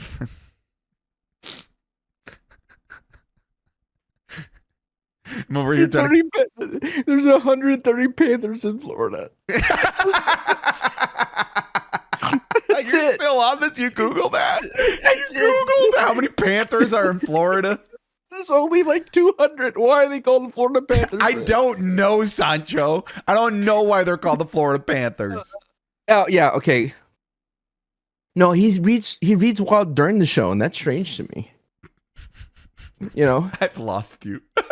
I did. But yeah, I think Triple H, because Tony Khan does the same thing though. But why does Tony Khan get ragged for it and not Triple H? I know why Tony Khan gets ragged for it. Because Tony Khan, and I know you guys have seen this, he tries to dictate the Twitter narrative by saying, like, if let's say FTR and Lucha Bros are having a match, every single match, he'll be like, justified, this is awesome chants from the crowd live in blah, blah, blah, blah, Texas. He's trying to dictate the narrative of what people are feeling about the matches and his booking online, as opposed to Triple H being a fly on the wall. He's not trying to direct the discourse, and I think that Tony Khan is. And that's like the greatest cardinal sin in internet. When you try to make something happen when it's not organic. I think the biggest thing though for Triple H is he has to be careful though, because I think he's probably started listening, or maybe this has been a thing forever and it just came out, but maybe he started listening when Cody, the Cody Rhodes saga, listening to the Cody Crybabies and things of that sort. And then they made that big shift, and maybe he was like, the people are onto something. Because if you have to think about it, you said this in yourself in your SummerSlam vlog, that this is one of the greatest SummerSlam because all the results are correct in your mind, right? As a fan. And I think that's because it's Triple H is serving what the fans want in a way. Not exactly how we wanted to give it to us or when we want it to, but when he gives it to us, it feels earned and feels satisfied. It's like this whole Rhea and Liv thing, right? He's going to give it to where Rhea comes out on top, because mommy's always on top, but when and where we don't know, but he knows that's what the people want. But it's interesting though, if he's still keeping his pulse on the internet, a lot of people like Liv and Dom together. And then a lot of people are picking Liv over Dom, which is interesting to me.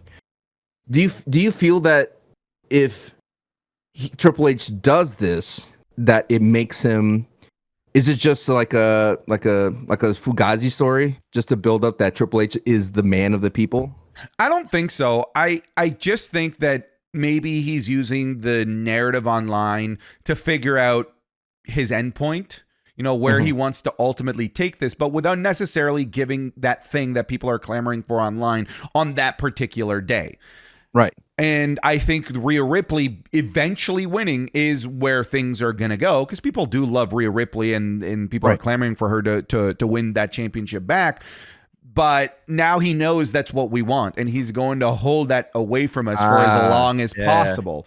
And, we talk about we got what we wanted at SummerSlam. Took a while, took a while. He really reeled us in for a really, really long time. Think about how long it took for LA Knight to get his moment. He gave it to us, but now he's going to find this other thing that we're clamoring for, that he's going to bait us with. All right. That's, I called you the masturbator. I think Triple H might be the ultra masturbator at this point, with how good he is at keeping. I'm just a sub boss. I'm the solo Sikoa. You're the solo Sikoa. You're the Temu masturbator. Thanks. Please don't make that a sign. Please. He's just good at figuring out what people want and then keeping you on the hook for as long as possible to keep coming back to Raws, keep coming back to SmackDowns. Watch the BPLEs, which in a past decade people would have skipped. Bad Blood, Fastlane, Bash in Berlin might be something that people miss and be like, I can do without this one. Now I think that every show is must watch, because you're waiting for that big payoff to hopefully happen from Triple H, whatever that big payoff might be. It's what makes it fascinating to me as well is I think they're also watching beyond Twitter, like our reactions, because when they started including you and other content creators, that was the first sign, they have their pulse everywhere. Yeah, dude, they know. They know. Right? They're looking everywhere to see, okay, what gets our reactions, what gets the most views on this influencer's account. That's why, no doubt, they saw your views because you posted Karrion Kross and Xavier Woods. Wow, there's something here. The audience of Santi's app actually may like it, because go look, folks. You think I'm just blowing. No, look. On his Instagram, one of the highest views, and he can't deny it. Can't deny it. Right on his face. Highest views. Possibly the best. And I know views. I don't know views. But yes, but clearly I think this is Damn, that was so sad. I know, right? There's a new regime for the WWE to be more on top of it. And I think the wrestlers as well, just to continue the conversation, I think Bianca Belair and Jade Cargill used the word demure on SmackDown. And I was like, I'd never heard of that. Clearly, I must be dumb. I had to look it up, and there it is. And you used it. I use it all the time, man. I'm part of the conversation. What's going on, fellow young kids? What's that? Is that the Steve Buscemi meme? Yeah, Steve Buscemi. Yeah, the skateboard. Yeah. What does demure mean, Santi? I have no idea. I have no idea. I just say it. You got me. You know what? I'm gonna spin the belt for that. That's for you right there. Spinning it in your honor for I just hear the Price is Right theme when it's going. Could you truthfully give a price on things? No. Are you pretty good at? Would you dominate that game? I would not do well. Okay. I would not do well. The game that I would do the best in is probably Who Wants to Be a Millionaire, and that's not me saying I'm smarty pants. I'm just good at trivia. And I'm good at holding and retaining useless knowledge. I mean, it's literally how my wrestling journey started, Guess the Wrestler and all that stuff. Useless trivia. I just hold it, man. I'm like a sponge bob of useless knowledge. All right, here we go. We're gonna try one for you, okay? Okay. Right now, there is a belt on the website. How much is? I got it. Here we go. Oh, wow, this is going to be a tough one. The Bret Hart Legacy Championship replica title belt. $450, Bob. $749. Who would buy that? Ew, brother. Ew, brother. Yeah, I'm not good at this. I'm not good at pricing. You're not good at The Price is Right, huh? No. The price is wrong, bitch. What is that from? That's Happy Gilmore. Happy Gilmore. Yeah, Happy Gilmore. R.I.P. Bob Barker. Okay. How much is a John Cena Never Give Up light blue orange and because you would know this, a light blue orange John Cena never give up adjustable hat? $34. Right on the money. Look at you, you John Cena Mark. No, you're lying. You're lying. You know all the John Cena prices. What is it? There's no way that was right. You're lying. You're trying to make me look bad. I could have said $19 and you would have been like, right on the money, you nerd. With shipping too, you dum-dum. Roman is back. We didn't spend too much time talking about him this episode because we spent so much time arguing about Roman versus Cody Rhodes. And I know that you're starting to see the light. You know that he is dwarfing Cody Rhodes right now in crowd reaction. You know it. You just don't want to admit it. We're not going to go down that path again, though. I'm curious, man. More so, not so much about Roman, but what about about Solo Sikoa as a whole?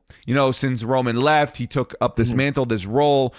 Now that Roman has likely been written off again, but, Solo's already lost his Bloodline Rules match. Roman's already, stolen that Tribal Chief aura back. What do we do with Solo? Can we take him seriously anymore? See, that's the thing. I feel that Solo's doing his best work right now on the main roster. I think Solo, you have to correct me because I didn't see his NXT run. But I feel that very Solo, short, but it was good though. It's totally different. Can't compare it. Right. Okay. So I feel that Solo is giving everything, and he's giving the keys of the kingdom, and I think he's doing his best that he can where his experience is at. And I feel that if you're in the person that's in my chat, we talked about this, and we talked about this on the Patreon comments as well. If they're not on board with Solo now, you're not going to be on board with Solo later. I just don't think there's nothing that the WWE can do to make people like Solo right now. Does that make sense? Because he's literally going up against Roman, and he's done everything. He's become be the heel that he has, and I feel like with all his tools, I think this is he's done great work. He had a great match against Cody. He had a face-off against Roman. And everything that he's doing, you got to think about the positioning that he had to do to take over Roman while he's gone. I think he did a great job. And I don't think a lot of people are talking about it. I feel like a lot of people are focusing on the wrong thing when it comes to Solo Sikoa.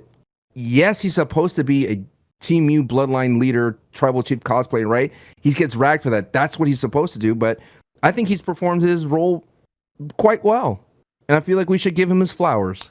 Like Solo Sikoa does his flowers. Just because he's thumbed John Cena 15 times doesn't mean he's not the best. Do you thumb that little John Cena back there? Yeah. This little guy? Yeah. God, no. But I feel like Solo Sikoa, once we transition away from it, and what was fun was that line where he goes, if I lose, Roman takes these back, I will fall in line. I will fall in line and he will be the tribal chief. And I find that very fascinating. I didn't even think of that option. Solo actually falling in line and making everybody else fall in line with him. And I don't mind you ask me the question, where does he go? I think if he slots back into his enforcer, I think it'd be great for him. Like just right back behind Roman Reigns? But he actually talks. Because remember, he hasn't been talking this entire time. When it was Solo, he said nothing. When The Rock came out, he said nothing. I think he could say stuff now. He could be the true right-hand man. He slots into the right-hand man position versus the enforcer and let Jacob Fatu be the enforcer. What about, and this might go over your head, I don't know how much you know, but I know some people understand. What if Roman is Megatron and he's Starscream? Yeah, exactly. Okay, you understand that reference? Yeah, the lieutenant. Yeah, the lieutenant. That like from time to time rebels and tries to take out Megatron, tries to take out the tribal chief, or maybe considers it, and there's always that tension. Will they, won't they? Kind of like Ross and Rachel, Will they, won't they? Oh, you're a Friends person? Do you not like Friends? Okay, what? Okay, no. Are you Seinfeld? Yes. Seinfeld is amazing. I think Seinfeld is better than Friends, but here's the thing. You're pretentious. And you know it. Why? You're pretentious. Because I'm a Why? Seinfeld person, and every Seinfeld person that I know is like, it's so much better than Friends.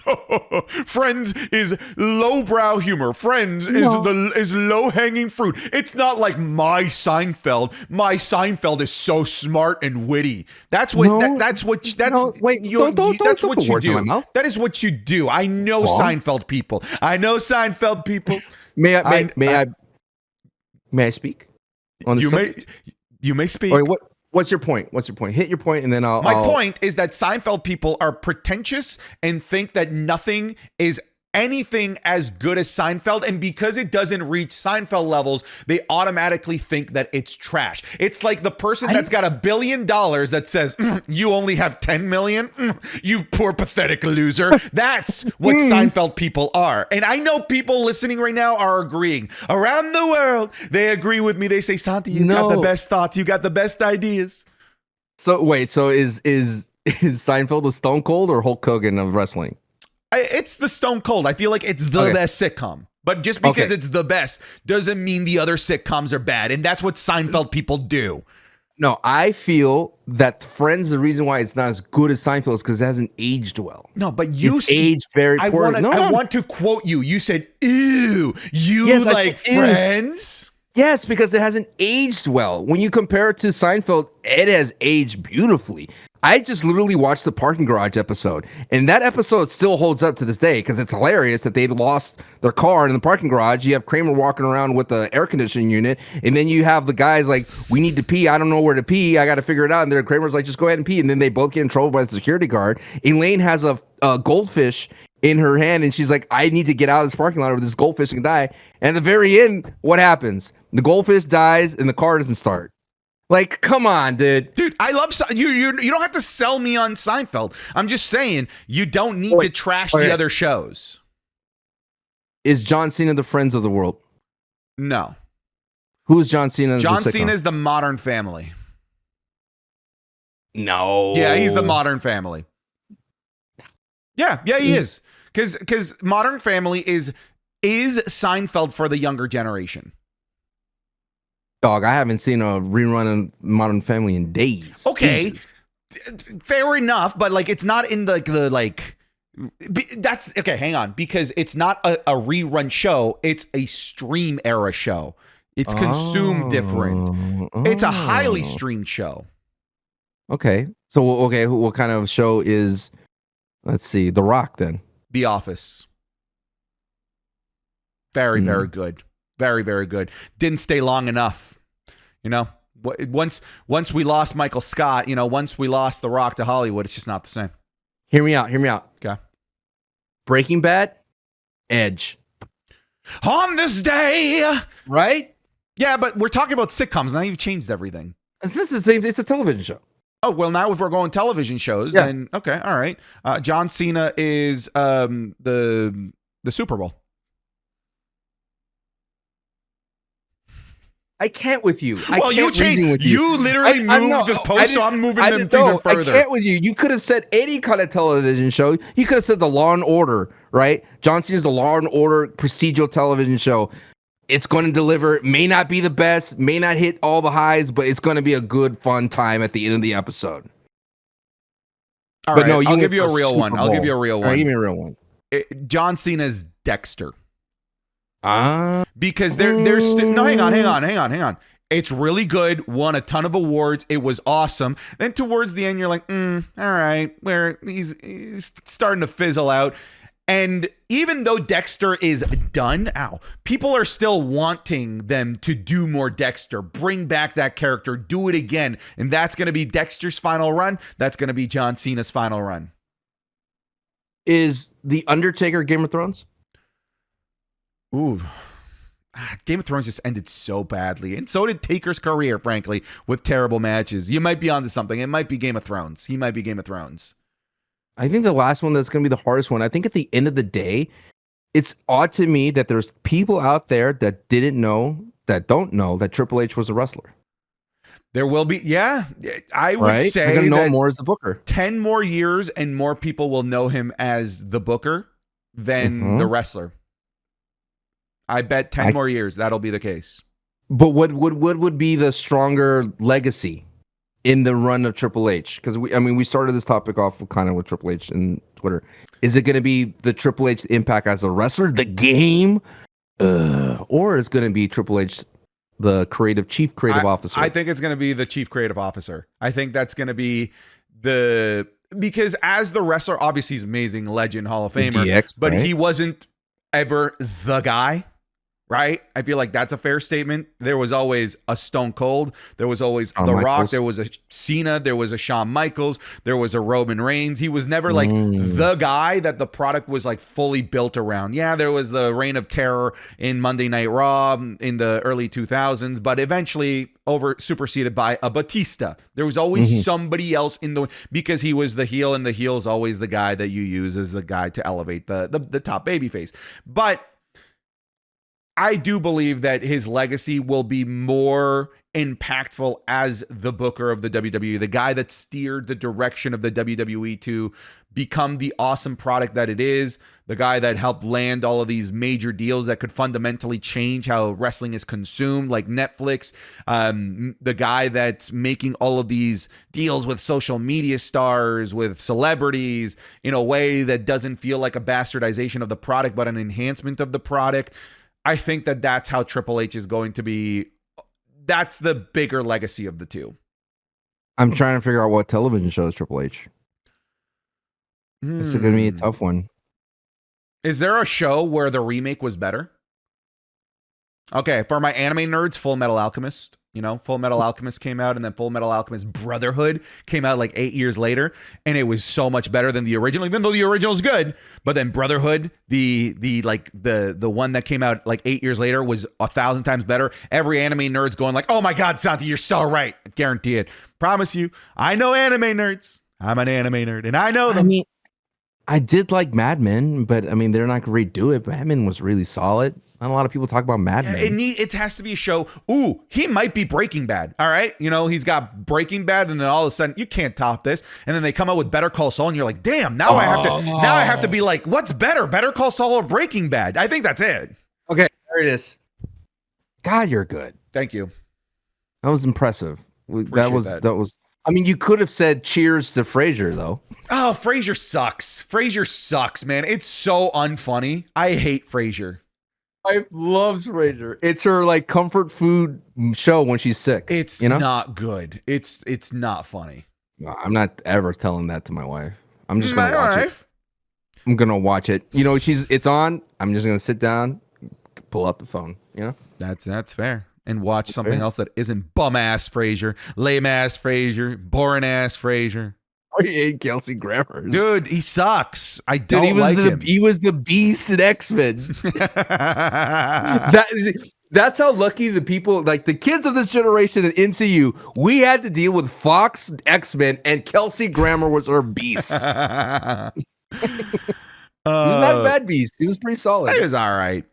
He was all right. So let's bring this back to Solo Sikoa, you know, and Roman Reigns. Like, what kind of era is Roman Reigns in his WWE run? Is he in his legend status where he's like, okay, I'm going to show, I'm wrestling. I know he was already kind of doing that, but like, is it going to be even more part-time? Like, is it going to be, I only wrestle SummerSlam, WrestleMania, and maybe Survivor Series? Are we in the Undertaker final run of Roman Reigns? Do we start talking about Roman Reigns being a Mount Rushmore already? I'm just curious what inning we're in, almost like with Roman Reigns' career. I feel like we're definitely in the later stages. If we're like probably in the 7th inning, the home stretch. I think it's you have to consider him as a Mount Rushmore. Because you talked about Triple H being part of the deals and the packaging, and who's been the crown jewel of the WWE at this time? It's Roman Reigns. Fair. It's Roman Reigns getting the Fox deal. Remember that when that first happened? Yep. Because they were going to put Roman on Fox. And they wanted him. So there's so many of those things that I feel like could go back to Roman. I think what hurts his legacy the most is the lack of matches. But every single time he comes out, it's so impactful. I think right now they're on 37 television show sellouts or something like that, like 26. And it was so funny jumping back to CM Punk. He asked, why is this business so much better? And I thought CM Punk was gonna say himself, but he was like, "It's because of you, the fans." It was a bit pandering. It was a bit. Yeah. But it's truthfully, it's because of just Roman's a big factor in it. He is must see, the aura, as they say. I do feel though that it's hard to kick out anyone on that Mount Rushmore though for Roman. That's the kicker. It all depends on how it ends, because now we're entering a new phase of Roman Reigns, which is the hot baby face, where he hasn't been there organically, and now he's there organically. He is now in that Stone Cold era where he could just come in, mess up stuff, and leave and get the biggest pop, and he doesn't have to wrestle. I think that's what's so exciting about Roman. And I said this in one review for SmackDown, is like, we are all waiting for Roman to show up. And that's what SmackDown is. It's a waiting room until Roman's 15-minute segment. And I think that if for them to catapult it even further, I don't know, like, does it take another championship run to put him on Mount Rushmore? Does it? I mean, clearly the Indian destination is becoming the tribal chief again. Yeah. But is it him being the tribal chief and then creating another legacy of bloodline members, ushering in the Zilla Fatus and things of that sort, and then leaving? Is that going to put him to Mount Rushmore? Is he's just going to be a step below? And that's just still good. We're talking about number 5 through 10 for Roman. But I that's part of the reason why I think fundamentally the concept of the Mount Rushmore is just so broken. Like, why does it have to be top 4? And also you can make the arguments that you can replace people. Like, does Roman Reigns replace all of a sudden the earliest one? Should he be replacing Hulk Hogan? Because that's a totally different era of professional wrestling. Like, it just becomes an impossible conversation the longer that the business is around, because when we usually think about like Mount Rushmore caliber people, it's who's the face of an entire generation of professional wrestling. Roman Reigns is the face of this generation of professional wrestling from 2015 on. He's the face of the Mickey Mouse of this generation. And when you look at all the Mount Rushmores, the ones that people typically tend to agree on are the people that are also like the faces of the organization. It is Hulk Hogan, it is Stone Cold Steve Austin, it is The Rock, it is John Cena. Like you could say The Undertaker, but The Undertaker is almost like a different conversation because he's never the poster child of professional wrestling. Usually that's who the people put on there. Who's the poster child of an entire generation of professional wrestling? The old heads will put Bruno Sammartino on there as well because he was the face of a generation. And Ric Flair. The more generations that keep happening, the more Mount Rushmore caliber people will, by default, we were talking earlier about statistical analysis of a number of pink eye cases from Rikishi Stinkface. Statistically, every 15 years, we're going to have to get a new face of the company, a new Mount Rushmore guy. And at one point, do we just say the Mount Rushmore is stupid? Let's just say, who is the face of every era of professional wrestling? Because then, if you bring it down to only 4 people, then all of a sudden you're trying to validate what era is the most important as opposed to what wrestler had the most impact. You got to think about it as well. I mean, when you put it into other sports, you think of Jordan, LeBron, and it's the same kind of conversation, right? Sure. You got to kick out someone from the older generation to make room for the new one. So, but that's the thing is, like, when you say Roman Reigns is the face of this generation, is that going to put, or this era, is that going to put Cody as 1B? No, Cody will not reach Mount Rushmore levels ever because really, it took too long. It took too long for him to get. He still has plenty of room left though in the tank. Took too long. Like when you look at everyone in that Mount Rushmore, maybe with the exception of Stone Cold Steve Austin, but Stone Cold Steve Austin is an exception because of just how insanely most overactive professional wrestling ever. Cena started to hit his heights at like 26, 27. All right. The Rock at like 25. Roman Reigns. Cody is it's late, bro. It's late for Cody to really hit those echelons of like a generational face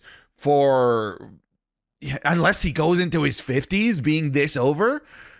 But like Roman was in his 20s when he entered in as the Shield, built his legacy all with the WWE. Cody Rhodes has that gap. He has that gap that isn't WWE, where he didn't make his name in WWE. Maybe you want to say Mount Rushmore professional wrestling. That's a different conversation altogether, because then you need to bring the Stings of the world in. Then you need to bring the Ric Flairs of the world into the conversation. But WWE Mount Rushmore, I think, because of how late Cody hit his stride, I don't think he's going to be in the conversation.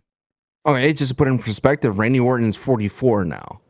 So in 5 years, will he be surpassing Randy? No way. Impossible. Like, it's actually impossible. Like, Randy was winning championships at 24, bro. 24. That is like 20 years that Randy has been at the top of the mountain, building a name, building a legacy, having legendary moments in the business. Cody has had those, but for every one that he's had, Randy has had enough time to do 20 of those. So if Cody beat Randy, doesn't matter. Does that help? Doesn't that matter? Doesn't matter. Wow. It doesn't matter. Like, it is partly about the entire journey, not just about who's at the top at this particular moment.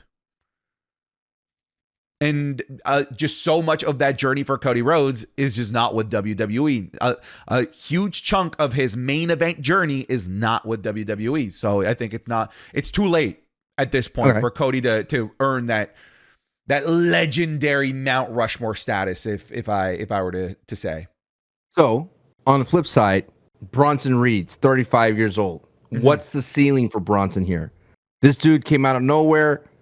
Not really a late start, but he is a talent that is exploding right now. Is he going to be like another Rusev, where he just blows up for like we talked about Nakamura for the hot minute heel? Or what's the ceiling for this guy? I don't want him to regulate himself down to just monster of the week, because that's what he is now. I think you said it. I think it's Nakamura. I think that's the ceiling, sadly. I think it is. I think it's the monster of the PLE cycle. That's what they're going to use him for. What if they put Braun and him together and make them a new Natural Disasters? No. That'd be sick. That'd be a sick tag team. Come on. No, okay, it'd be fine. But like that, I feel like that'd be doing a disservice to what they're doing right now with Bronson specifically, because I want to see Bronson going for singles gold right now. Yeah, okay, go for singles gold, then lose, and then fade to obscurity. That's a Nakamura. It is a Nakamura. It is. I don't want to see that, but I also think that we maybe need to just let Bronson sink or swim. Let's see what he does with this opportunity. Nakamura, yeah, he delivered in the ring, but he wasn't able to connect with the fans enough to stick around. That, to a degree, you have to put some of the onus on Nakamura. And just because that happened to Nakamura doesn't mean that it's going to happen to Bronson Reed. Maybe Bronson Reed does strike lightning, and we want to see nothing but more Bronson Reed every single week. The best way to do that is just to give him the opportunity to run loose, and let's see what he does going for gold. It is interesting, though. I feel that Bronson Reed is in a Otis type situation where Otis needed Chad to catapult himself even further. I think Bronson needs a rival. He's lacking that right now. I think it's going to be Seth Rollins, though. Eventually, but Seth Rollins is not going to put Bronson over. That's true, and that's not Seth Rollins' endgame, right? Seth Rollins is more valuable than 100%, and they need Seth Rollins ready for CM Punk, ready for Drew McIntyre. So it is a bit of a water and oil situation where Seth Rollins might be Bronson Reed's endgame, because that's huge for him. Mm-hmm. But Seth Rollins is not but Bronson Reed is not Seth Rollins' endgame. Mm-hmm, mm-hmm. I like him. I did too, and I want to see more Bronson Reed. It's been great. I hope he destroys Braun Strowman. Yes, needs to. And look, I think that a fun endgame for Bronson Reed, and you're gonna moan, but I think it's Cena. I think that'd be huge for Bronson Reed. That he's the perfect. Why would I moan? I'd cringe. Okay, not moan in pleasure. I'm spinning this. Oh no! I think a good end game for Bronson in a big moment for his career would be a Cena feud. Hit me with it. How does it end? Cena winning, bro. with Cena winning. What do you think? What did you think I was going to be like? Bronson Reed gets one. Cena is winning every freaking match in this retirement tour, and I don't want to hear anything aside from that. All right, John Cena does the job at one PLE, and then the next PLE he beats Bronson. No. One PLE per opponent. Move on. I want to see the John Cena rock and roll end of this generation tour with different matches every single PLE. I don't need 3 matches here. Cena beats everyone. We're going you already back. banned me off this train. You're not on this. You're not on. We already, dude. You're tied to the train tracks, and the train is coming at full speed. All right, that's where you're at here. Whoa. Cena needs to go back. There was an old meme from wrestling back in the early 2010s. It was called Cena the early 2010s. Early 2010s. Cena wins LOL. We need to go back to that. Cena wins LOL. Did we go down this path already where I said like if John Cena gets hit with a tsunami and then he just like kicks out? Love it. That's what you love it. He kicks out of 6 tsunamis. Love it. And then I want a meme of John Cena surfing those big old tsunami Love waves. it. Yeah, he's like, pumping up the shoes and he's surfing with his pump up kicks. Love it. Oh, I'm glad we're on the same page here, bro. I'm so glad. Want him to do an avalanche AA, make you happy? I'd be so happy, bro. I'd be so happy. So okay, let me paint the scenario. This is what you want. Yes. Bronson is doing it again. He's tsunamiing someone to oblivion. Maybe an R-Truth. It has to be R-Truth. Right? And then all of a sudden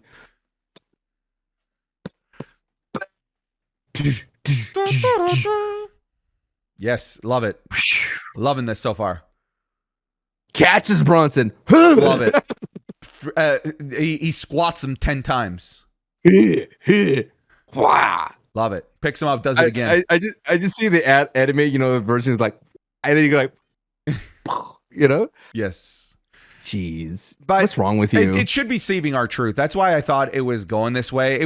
I'm glad it wasn't Cena saving the Miz. I still think that's weird that that the Miz is honoring Cena. Like, yo, y'all are blood rivals. Like this is weird, but R-Truth makes sense. He's, Cena's his childhood hero.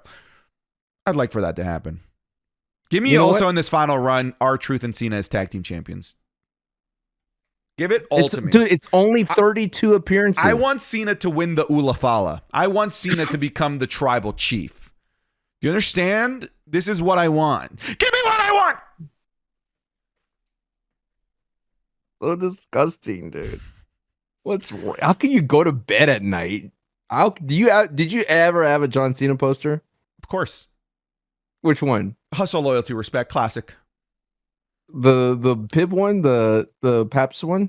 No, not that. No, not the Pabst Blue Ribbon one. No, that one sucks. I had it's like a chain link fence. It's from his one night stand match against RVD. That's right. I also had his album. I had his album, bro. Did you ever bring a woman into that room with John Cena's poster? No. I never had a John Cena poster as an adult bringing women back. Did you ever play John Cena's CD for your interest? No, I'm trying to think of not the CD thing, but like now I'm thinking back to the poster because I had it in high school and I had a long-standing like high school girlfriend. So yeah. You had John looking down at you, dude. Hey man, he just kept saying hustle. Did you hear he had like his goal is to follow 1,000 people a day? Dude, that's crazy. That's crazy. He's so weird with social media, his Instagram, his Twitter. He's a weird cat when it comes to his social media, but it does, it's interesting. But let's see. In your daily John Cena tweet, when we tell our side that is our truth of what happened, listen to the views. See, I'm reading, man. I'm reading between the lines here, bro.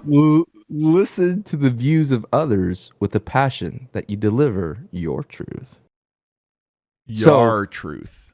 So, Santi, to take a page from John Cena, when I tell my truths about LA Knight, about Karrion Kross and Xavier Woods, listen to the views with the passion that you deliver your John Cena truth.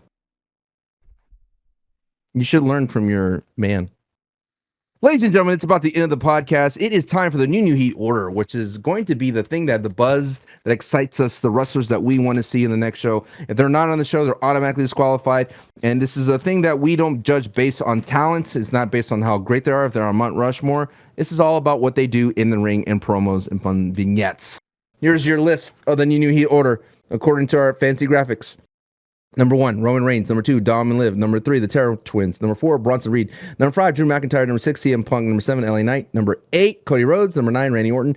Number 10, Gunther. And NXT is Wesley after the heel turn. AEW is MJF because what else? And also TNA is Joe Hendry. So, Zanti, go as we cross into the second hour. We just passed SmackDown of the show. Who is your number 1 this week? Honestly, I don't think that list is going to change too much, but I want to throw a curveball. Curveball? At number 1, I don't want the bloodline. I think it's Jacob Fatu. Really? Dude, in a boot, taking out the tribal chief. When every news pundit's like, yeah, he's out for several months. He comes out in a boot. And Doesn't that's that not make me him saying more a bout in badass? Canadian. He's a more badass. That's the one thing I don't like about Braun Breaker is him calling himself a badass. Just show me that you're a badass. Yeah. No, Jacob Fatu shows that he's a badass. it's the line from Game of Thrones. No real king goes around calling himself the king. Is that a Lannister That line? Tywin says that to Joffrey. Yeah, Daddy Lannister, dude. Dude, he was cool. Tywin's awesome. Tywin's a great character. Right? He's so good. He's no Onion Knight, though. Onion Knight's the goat. It's to Davos Seaworth. Davos. Number 2, Jacob Fatu. Is it then Roman? I think it's Roman here. And what did we have there? Because I think it's We had Dom and Liv. I might put Terror Twins above them this week. No. I feel the kicker about Judgment Day and all that kind of fun. That was a great segment though when the Terror Twins got taken out. But for me, it's not like I want to see them next week. I just want to see them at Berlin. Is that a different kind of new Heat order? Yeah, but I feel like this last week we didn't really get Dom and Liv. I feel like they were a part of the new Judgment Day this last week. So you're telling me you want to put Dom and Liv over our tribal chief, the OTC? No. Okay. No. It's Roman too. Sure. Okay. Number 3 is Terror Twins, though. Yeah, I would say Terror Twins. I agree with that. I wasn't using my listening ears. 4. Is it Bronson Reed? Again? I mean... Or is it CM Punk? Strap match is exciting. I'm going to say CM Punk. Way. I'm going to say Punk. McIntyre was a bit of a miss this week. Yeah, like I said, if there was something off about that segment, and I think they're leaning so hard about the bracelet. When Punk says it's not about the bracelet, then why have it continue to be about it? Sure. He should just be more like let Drew lean into it. He literally said April this time, though. Can I throw another name out here? What? Kevin Owens. Turning back into the prize fighter. The prize fighter with the pop-up power bomb. Bring him up the pop-up power bomb. I love that segment of like, yeah, I'm a loser. And this loser is going to beat the crap out of you. Yeah, let's go out there because I suck. It's going to be an easy W for you. And you sound really Canadian when you did that. Is that what attracts you to the prize fighter? He goes into his Canadian, self. Could be. Yeah, and I like that he's clearly, I think this is the end goal, the reverting back to the prize fighter, because they even tease the devastating power bomb onto the side of the apron. So I think Kevin Owens is worth having high on this list this week. It's interesting because I feel what's going to happen is Cody's going to do something or Kevin Owens does something that reverts him completely to it's not a heel turn. I think Kevin Owens is at the point where people are going to cheer for him no matter what. So it's not a heel turn. That belt's still going. Doesn't stop. Number 6. So you're saying that Drew goes How far does he slide for you, sir? I mean, I prefer LA Knight over Drew this week. I really like the LA Knight segment. Isn't it interesting having LA Knight readily available compared to Logan Paul? So much he better, could just man. come out, cut a promo, and he's in person. Well, that really fixes one of the fundamental problems that I've had with SmackDown, which is always something gets left off, right? I always said either the women, the mid-card, or the tag team gets left off. Now that the champion is there, you don't have to leave off the U.S. title picture in the division, because you can have the champion go out there for 5 minutes, and it doesn't feel like... That's all I give you. Yeah. 5 minutes. But it's good, more than nothing with Logan, and because when Logan wasn't there, then the division wasn't good enough to be on TV and take time. Or PLEs, according to Santi. Number 10. I'm going to throw out number 10. Carmelo Hayes deserves to be on this list. I mean, I feel for this week, yeah. For the line where he says, "They be watching my matches, though." Mm-hmm. That's fair. Remember that? Yeah. I like it. All right. Dude, my hands get so covered in ink. How? Like, dude, why do you rate like bleeding. A 3-year-old? Oh, no, this thing's broken, bro. Dude, it looks fine to me. Nope, looks good. It's fine. It's you. You're the problem. It's me. All right, Carmelo. Are you All a right, punky? So that leaves... Am I T Swifty or CM Punky? A punky, yeah. Oh, T Swift for men? Yes. At this time, no. Okay, I'm a punky. I'm not interested in the CM Punk Eras tour. Okay. You could have just said yes or no. You didn't have to bully me about this more. Do you notice that Rhea Ripley has 72 friendship bracelets? That's crazy. That's become a thing now in the WWE. Didn't know. She looks like the 10 rings. Shang-Chi, you know? Didn't know. 7, 8, 9 are open now. On the list previously, we had Cody Rhodes, Randy Orton, Gunther. I would have Gunther and Randy. They closed the show, opened the show. Like this was so surrounded around them. Okay, so I go Randy Gunther. Okay. I'm not a fan of calling Randy a failure, but I think what they need to lean into it though is kind of need to make it about old and new generation. Like Gunther needs to say, you came from an era where they gave you everything, and you think your success is not real. It's a delusional success, just like the American dream. It's a delusional success. God, I hate when foreign guy got to chant USA at him. Well, I know, but that's what they need to do. I think Gunther, he doesn't have a leg to stand on, and him calling Randy a failure because it's dumb. Or disappointment because it's like. But if he said, Randy, you think you're successful, Randy, but actually, when you came up, Randy, it was all given to you, Randy. You are delusional. You came up with Triple H. It doesn't work. No, yeah, it doesn't work because he literally just did a storyline where he's just like, yeah, I grew up with all the best things. My parents gave me everything that I deserved. Yeah, and you're street trash because you didn't get that done. Work. But that's fine. But that's what he's delusional. And then he goes, me, on the other hand, Randy, I'm going to restore the heavyweight title to where it belongs. Sure. Not filled with these nepotism like Triple H going with Stephanie McMahon. Like that, like he could literally do that. And that'd be interesting, right? Yeah. And make people go like, oh my God, he's going after Triple H. Can I throw the last name out there? Sheamus. Give me Shamo. Give me Sheamus. Come on. Give me Sheamus. Shamo. Yeah, show me Shamo. Great match. Blow off to their micro feud, and then starting another one immediately with Ludwig. I'm into Sheamus, man. Sheamus is cooking. My thing about Sheamus is the dude dishes out a lot of physical pain, and he takes a lot. But he does it week by week, bro. Right? That Pete, and I like his line. It's time for another banger. And you're like, you know, and then his Def Rebel music hits, and it's just garbage. Cuts it all in half. I like Sheamus, considering where Sheamus came from, where he made this run, where he was out of shape, according to the internet. But we all know he did the dirty bulk. My man was bulking, right? And then he's getting shredded now, and he's putting on phenomenal matches. What I enjoy the most out of Sheamus matches is like you don't know where it's gonna go. You know, it's like it could end brutally with a single hit, or it could end like in a weird like submission hold, right? You know what I mean? Like Yeah. it could end anywhere.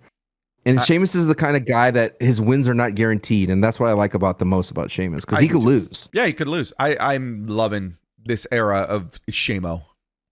I think that's our 10, right? That's our 10, sir. Anything from the NXT front? Oh man, I almost. Dude, we don't have Dom and Liv on this list. But you said there were secondary characters for the Judgment. Yeah, they were the judge. They were part of the new Judgment Day this past week. They weren't like themselves, you know. And I didn't like how Finn was scary. Like, ooh, don't hurt me, Finn. No, like this. We probably should have talked about it, but hey, we're here at the end. It was cool that they finally got one up on the Terror Twins, but like, it was still like a 5v2, and they got their ass. Dude, Damien soloed them. He went 1v5 search and destroy on them. Right. Do you think Judgment Day needs to add more people? It's not the solution. Judgment Day just needs to feel adequate and strong. Yeah, but I'm telling you, the current makeup of them don't have that. Or like, or you know, like, okay, whenever Finn is out there, then it's dangerous. And maybe like, because Finn was out there and he was just another one of the clowns getting owned.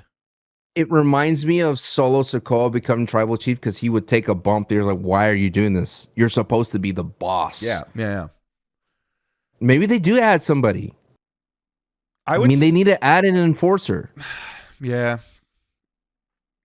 Maybe. It's a shame that the Viking Raiders, what's his name? Ivar?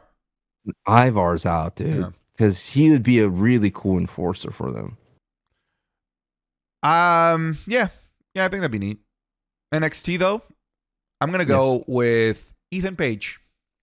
All ego. Right? We're gonna go with all ego up on this SmackDown, week. Looking good with that belt. Good, man, handsome. All right. Some say you are the Latin version. Some say I'm all ugly Ethan Page is what they call me. That's mean. It's mean, right? It's mean. That's mean. That's low. Like he could take the oiling, but don't insult this man's face. Agree. My man's 6'2" on a good day, stacked, and he will hit you with a chair. I'm still disappointed in you. You think I let you off the hook easy because I want you to enjoy your newfound rush. Are you gonna do it again? Are you out here now looking for more work? You're out here for hire? You're a gun for hire now? You know what? I go where the wind takes me. I go where the clout takes me, Sancho. I go where the clout takes me. If the clout is right, if the number of eyeballs is the right number, I will be there. And if I need to shake hands and kiss babies' foreheads and be the good guy to get that clout, I will. But sometimes you just got to hit a mother effer in the back with a chair to get that clout and get those eyeballs. You don't know what I'm going to be. I might be the beloved good guy. I might be the guy that you hate. I just go where the winds of clout take me. Okay, before the winds of clout took you somewhere, did you enjoy that speedball Mike? Yeah, Mike Bailey? Yeah, it was awesome. Was that a crazy match to see in person? Yeah, dude. He did that flip right in front of you on the apron. Yeah, it was, dude. He's the one. He's the one that taught me how to use the chair. So speedball Mike Bailey might be a little bit of a heel. Maybe he didn't know. He didn't know. He's like, man, this is just a fan that wants to know the magic of how to hit somebody with a chair. Little did he know that I took his advice. And I made a name for myself. How dare you? How dare you? Made a name out of Tyler Turva. You know what we should do for Match Club? I want to see if we could find footage of Mike Bailey versus Dijak. They had a match recently. Ooh, that'd be nasty. That'd be nasty. Yeah. I think it was the day before the chair shot, actually. In Ottawa. I think I'm right on that. Anyways. In Ottawa. AEW? I haven't watched AEW. I've missed it the last week, so I don't think I can talk about it. Vacant it is. Vacant it is. I'll be watching this week because it's the go home for All In, and I will be watching All In. I will just not be streaming it, but I will be watching. Because you can't. Why would I put myself in that danger, man? Why? It's a shame. Isn't it a shame? Big shame. Even Alan Wrestling, our own friend, was literally just posting him at the event, and he gets copyright struck. Which Tony Khan later rectified, sure, but still, I'm not risking it. I can't risk it. Yeah. No. Anyways, folks. TNA. Oh, TNA. Oh. I mean, I'm gonna say Matt Cardona. Oh, His Matt return, Cardona's PCO. okay. The Indie Taker. The Indie Taker. Yes, sir. The Yes, king of the sir. death match. And that is your new heat order. We have number 1, Jacob Fatu. Number 2, Roman Reigns. Number 3, Territorials. What's a better accessory, a boot or an eye patch? A boot, right? That was pretty badass, right? Yeah, the boot. What about Number a boot 4 and an eye patch? Oh my dude, the aura, infinite aura. I just think of the guy from Family Guy, who the pirate. Yeah, the pirate. Jeez. Is it like peg leg Pete or something, or Edie, eye patch something Pete? like that. Something like that. But he's gonna wrestle in a boot for. Oh, I feel bad for Street Profits. They're gonna lose to a booted Jacob Fatu. His name is Sheamus. We weren't even close. It's Sheamus Levine. We literally weren't even close. We're like, yeah, eye patch Pete. It's a crying sheep. He's named after Shamu. Number 3, the Territories. Number 4, CM Punk. Number 5, KO. Number 6, LA Knight. Number 7, Randy Orton. Number 8, I'm surprised LA Knight's that high. He didn't even wrestle. Number 8, Gunther. I think we're more excited about the prospect of him saving the mid card. Number 9, Sheamus. Number 10, Carmelo. And remember, Santi put LA Knight there. I didn't. And I just agreed because he put him pretty high. NXT, we got All Ego, number AEW Vacant, and TNA Matt Cardona. Let's wrap it up. Sancho, where do you want to direct the viewers? Please, I would definitely have to say what's exciting, get that TwitchCon thing like we talked about at the top of the show. Very excited about TwitchCon. I'm going to be there. Santi's going to be there. Wheezy's going to be there.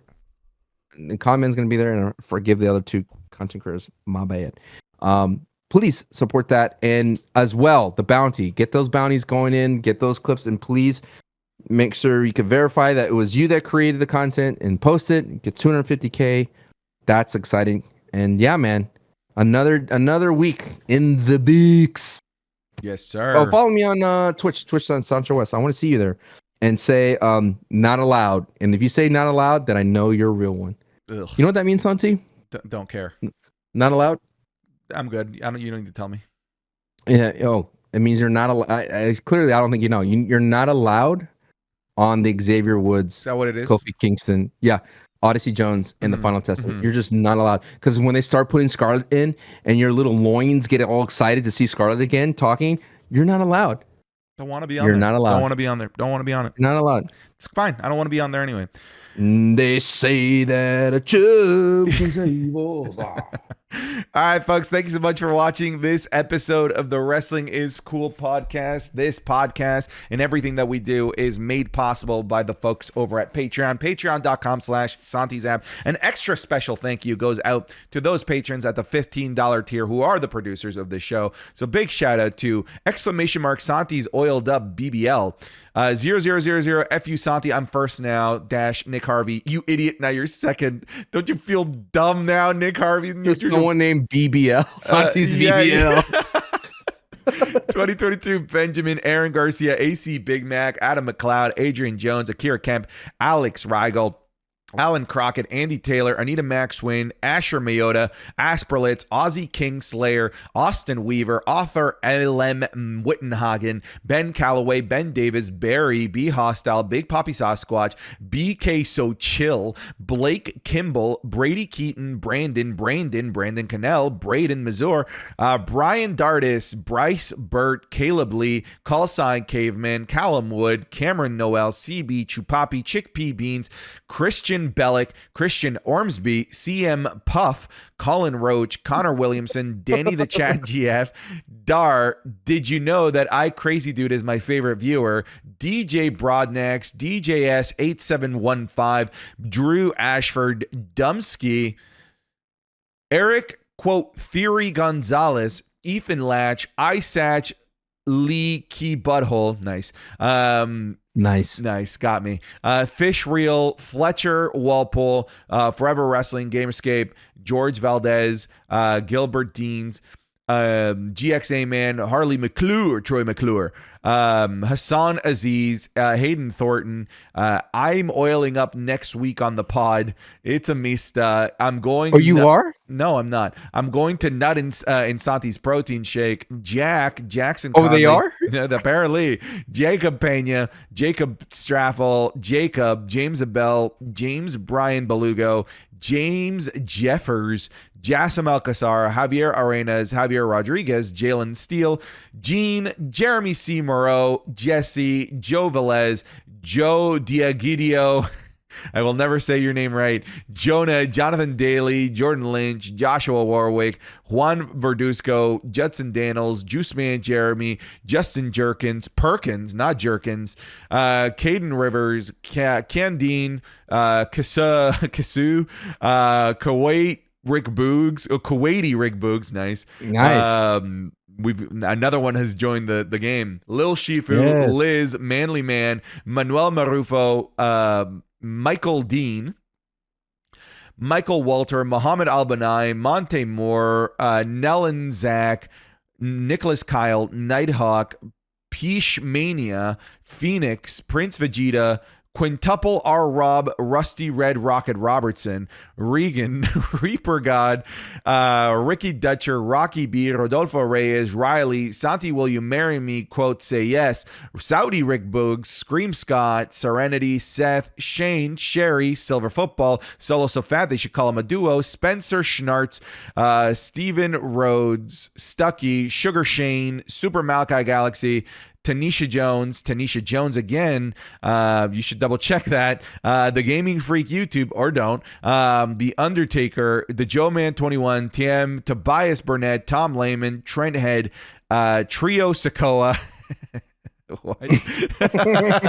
Are we now going to have quadruple Sokoa, quintuple Sokoa? Anyways, Two Crown, Walker, Wesley Simpson, Wesley Vanderstein, Whip One, Zanfrank, Javier Izquierdo, Zergzito, bullet point quote, bracket, Lord BB&J, bracket, quote. That's it. I don't know if you were trying to be number one, but you were the last one. Idiot. Oh, Backyard Baseball is back. Backyard Sports coming back, dude. In all mediums. Huh? No? No. What about Backyard Wrestling? Yeah, there we go. Now we're talking. All right, folks. Thanks so much for watching this episode of Wrestling School Podcast. We'll see you in the next one. Goodbye.